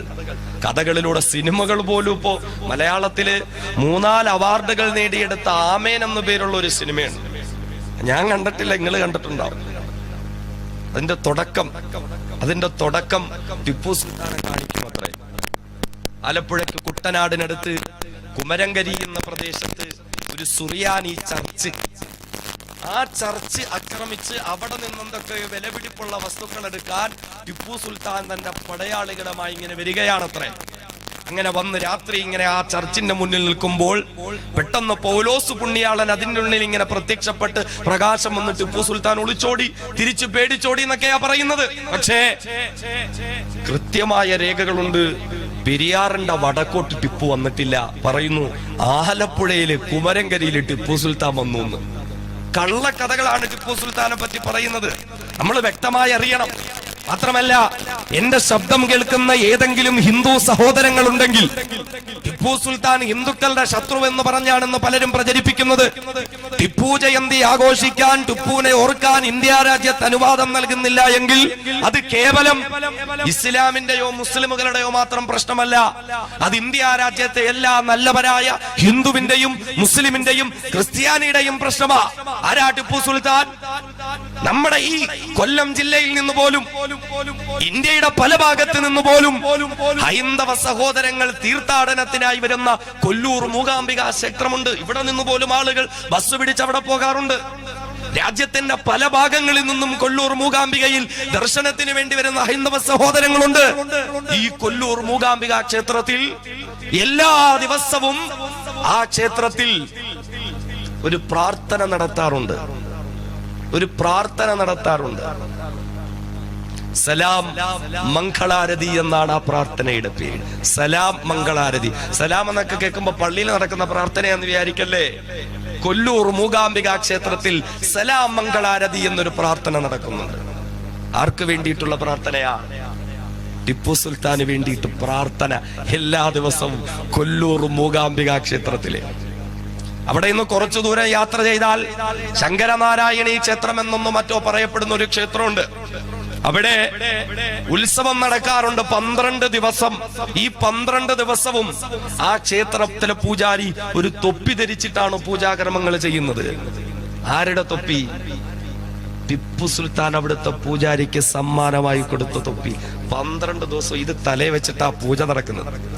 ആ ക്ഷേത്രത്തില് 600 കിലോ തൂക്കമുള്ളതായ ഒരു ഓട്ടുമണിയുണ്ട്. 600 കിലോ ഉള്ളത്. അത് ടിപ്പു സുൽത്താൻ കൊടുത്തതാ. നമുക്കറിയോ ചരിത്രം? ഈ ടിപ്പുവിനെയാണ് ക്ഷേത്രം തകർത്ത ആള്, കൊലപാതകങ്ങൾ നടത്തിയ ആള്, കലാപങ്ങൾ നടത്തിയ ആള്. കേരളത്തിലെ 58 ക്ഷേത്രങ്ങൾക്ക് ടിപ്പു സുൽത്താൻ സാമ്പത്തിക സഹായം കൊടുത്തതിന്റെ തെളിവുകളുണ്ട്. ഇവിടെ ഗുരുവായൂർ ക്ഷേത്രത്തിന് പോലും 500 ഏക്കർ ഭൂമി ടിപ്പു സുൽത്താൻ കൊടുത്തിട്ടുണ്ട്. കസബയിലെ വേട്ടക്കൊര മകൻകാവ് ക്ഷേത്രത്തിന് 180 ഏക്കർ ഭൂമി. ഇതിന്റെ കൃത്യമായ തെളിവുകൾ ഇന്നും കോഴിക്കോട് വ്യക്തമായി സൂക്ഷിക്കപ്പെട്ടിട്ടുണ്ട്. അതുകൊണ്ട് ടിപ്പു സുൽത്താനെതിരെ ആരെങ്കിലും ശബ്ദിക്കുന്നുണ്ടെങ്കിൽ ഇന്ത്യയിലെ മുസ്ലിമുകളുടെ മാത്രം പ്രശ്നമല്ല, ഇന്ത്യ രാജ്യത്തെ മുഴുവൻ മനുഷ്യരുടെയും പ്രശ്നമാണ്. കേരളത്തിലേക്ക് വരുമ്പോൾ മേലാളന്മാരുടെ ജാതീയത നിലനിൽക്കുന്നതിന്റെ പേരിൽ മാറുമറയ്ക്കാൻ അവകാശമില്ലാത്ത കീഴാള ജനവിഭാഗത്തിലെ അമ്മപെങ്ങന്മാർക്ക് മാറുമറയ്ക്കാൻ അവകാശം കൊടുത്ത ടിപ്പു സുൽത്താന. തൃശ്ശൂരിനടുത്ത് ചേലക്കര എന്നൊരു സ്ഥലമുണ്ട്. അവിടെ വെച്ചിട്ടാണ് ടിപ്പു ചേല വിതരണം ചെയ്തത്. അതുകൊണ്ട് ആ സ്ഥലത്തിന് ചേലക്കര എന്ന പേര് വന്നു. ഞാൻ പറഞ്ഞു വന്നത്, ഈ ടിപ്പു സുൽത്താൻ, മഹാനായ ടിപ്പു സുൽത്താൻ റഹ്മത്തുള്ളാഹി തആല അലൈഹി, അദ്ദേഹത്തിന്റെ കൊട്ടാരത്തിനടുത്തൊരു വലിയ പള്ളി പണിയുകയാ. സഹോദരങ്ങളെ, സഹോദരിമാരെ, ഗൗരവപൂർവ്വം കേൾക്കേണ്ടുന്ന വിഷയമാണ്. ടിപ്പു സുൽത്താൻ ഒരു വലിയ പള്ളി പണിയുകയാ. എന്നിട്ട് സുൽത്താനും പണി കഴിപ്പിച്ച പള്ളിയുടെ ഉദ്ഘാടന കർമ്മത്തിന്റെ ദിവസം വരികയാണ്. രാജ്യത്തിന്റെ വിവിധ ഭാഗങ്ങളിൽ നിന്ന് ആളുകളെല്ലാം ആ പള്ളിയുടെ അങ്കണത്തിലേക്ക് ഒഴുകിയെത്തുകയാ. ഹിന്ദുവും മുസൽമാനും ക്രിസ്ത്യാനിയും അടക്കമുള്ള സകല ആളുകളും ഒഴുകിയെത്തുകയാ. കാരണം ടിപ്പു സുൽത്താൻ എവിടെ തന്റെ കോട്ട പണിഞ്ഞാലും ആ കോട്ടയുടെ മുന്നിൽ തന്നെ ഹൈന്ദവർക്ക് വേണ്ടി ക്ഷേത്രം പണിഞ്ഞു കൊടുക്കുമെങ്കിലും ഇന്നും വെല്ലൂർ ബാഖിയാത്ത് സാലിഹാത്ത് എന്ന മഹത്തായ സ്ഥാപനത്തിനടുത്ത് ബഹുമാന്യനായ ടിപ്പു പണി കഴിപ്പിച്ച വലിയ ഒരു കോട്ടയുണ്ട്. ആ കോട്ടയുടെ മുന്നിൽ ഹൈന്ദവർക്ക് വേണ്ടി പണി കഴിപ്പിച്ച ക്ഷേത്രമുണ്ട്, ക്രൈസ്തവർക്ക് വേണ്ടി പണി കഴിപ്പിച്ച ചർച്ചുണ്ട്, മുസ്ലിമുകൾക്ക് വേണ്ടി പണി കഴിപ്പിച്ചതായ പള്ളിയുമുണ്ട്. എന്നാലെന്നറിയുമോ, ഇന്ന് ആ മുസ്ലിം പള്ളി പൂട്ടപ്പെട്ടു പോയിരിക്കുകയാണ്. അധികാരികളുടെ വർഗീയ നിലപാട് മൂലം മുസ്ലിം പള്ളി പൂട്ടപ്പെട്ടു പോയിരിക്കുകയാ. പക്ഷേ ടിപ്പു സുൽത്താൻ പണി കഴിപ്പിച്ചു കൊടുത്തതായ ക്ഷേത്രത്തിൽ ഇന്നും പൂജാകർമ്മങ്ങൾ നടത്തപ്പെടുകയാ. ടിപ്പു സുൽത്താൻ പണി കഴിപ്പിച്ചു കൊടുത്ത ചർച്ചിൽ ഇന്നും അവിടെ കുർബാനയടക്കമുള്ള കർമ്മങ്ങൾ നടത്തപ്പെടുകയാ. ഇത്രത്തോളം മതേതരനായ ചക്രവർത്തിയായിരുന്നില്ല ടിപ്പു സുൽത്താൻ. ആ ടിപ്പു സുൽത്താൻ ഒരു വലിയ പള്ളി പണിയുകയാ. മസ്ജിദുൽ ഫത്തഹ് എന്നോ മറ്റോ ചരിത്രത്തിൽ രേഖപ്പെടുത്തപ്പെട്ടിട്ടുള്ള പള്ളിയാ. ഏത് പേരായിരുന്നാലും ആ പള്ളിയുടെ ഉദ്ഘാടന കർമ്മം നടക്കുന്ന ദിവസം രാജ്യത്തിന്റെ വിവിധ ഭാഗങ്ങളിൽ നിന്ന് ആളുകൾ ഒഴുകിയെത്തുകയാ. സുൽത്താൻ പണി കഴിപ്പിച്ച പള്ളിയുടെ ഉദ്ഘാടന കർമ്മം കാണാൻ ലോകത്തിന്റെ രാജ്യത്തിന്റെ വിവിധ ഭാഗങ്ങളിൽ നിന്ന് ആളുകൾ ഒഴുകിയെത്തുകയാ. ഒരുപാട് മുസ്ലിം മുസ്ലിം പണ്ഡിതന്മാരുണ്ട്, ഒരുപാട് മശായിഖന്മാരുണ്ട്, ഒരുപാട് സൂഫിയാക്കളുണ്ട്. എല്ലാവരും ഇങ്ങനെ പള്ളിയുടെ മുന്നിലേക്ക് വന്ന് പള്ളിയുടെ ഉദ്ഘാടന കർമ്മത്തിന് വേണ്ടി കാത്തിരിക്കുമ്പോൾ ആരായ ടിപ്പു സുൽത്താൻ റഹിമഹുല്ലാഹ് അദ്ദേഹം പെട്ടെന്ന് തന്നെ തന്റെ മുന്നിൽ കൂടിയിരിക്കുന്ന 10,000-കണക്കിന് വരുന്ന പാരാവാരം പോലെയുള്ള ആളുകളോട് വിളിച്ചു പറയുകയാ, ഞാൻ നേരിട്ട് പണി കഴിപ്പിച്ച എന്റെ ഈ പള്ളിയുടെ ഉദ്ഘാടനം ഒരു സാധാരണക്കാരനായ മനുഷ്യനെ കൊണ്ട് ഞാൻ നടത്തിക്കില്ല. അതുകൊണ്ട് ഞാൻ ആവശ്യപ്പെടുകയാണ്, എന്റെ മുന്നിൽ മഹത്തുക്കളായ സുഫിയാക്കളുണ്ട്, മശായിഖന്മാരുണ്ട്, ഫുഖഹാക്കളുണ്ട്, വലിയ വലിയ പണ്ഡിതന്മാരുണ്ട്.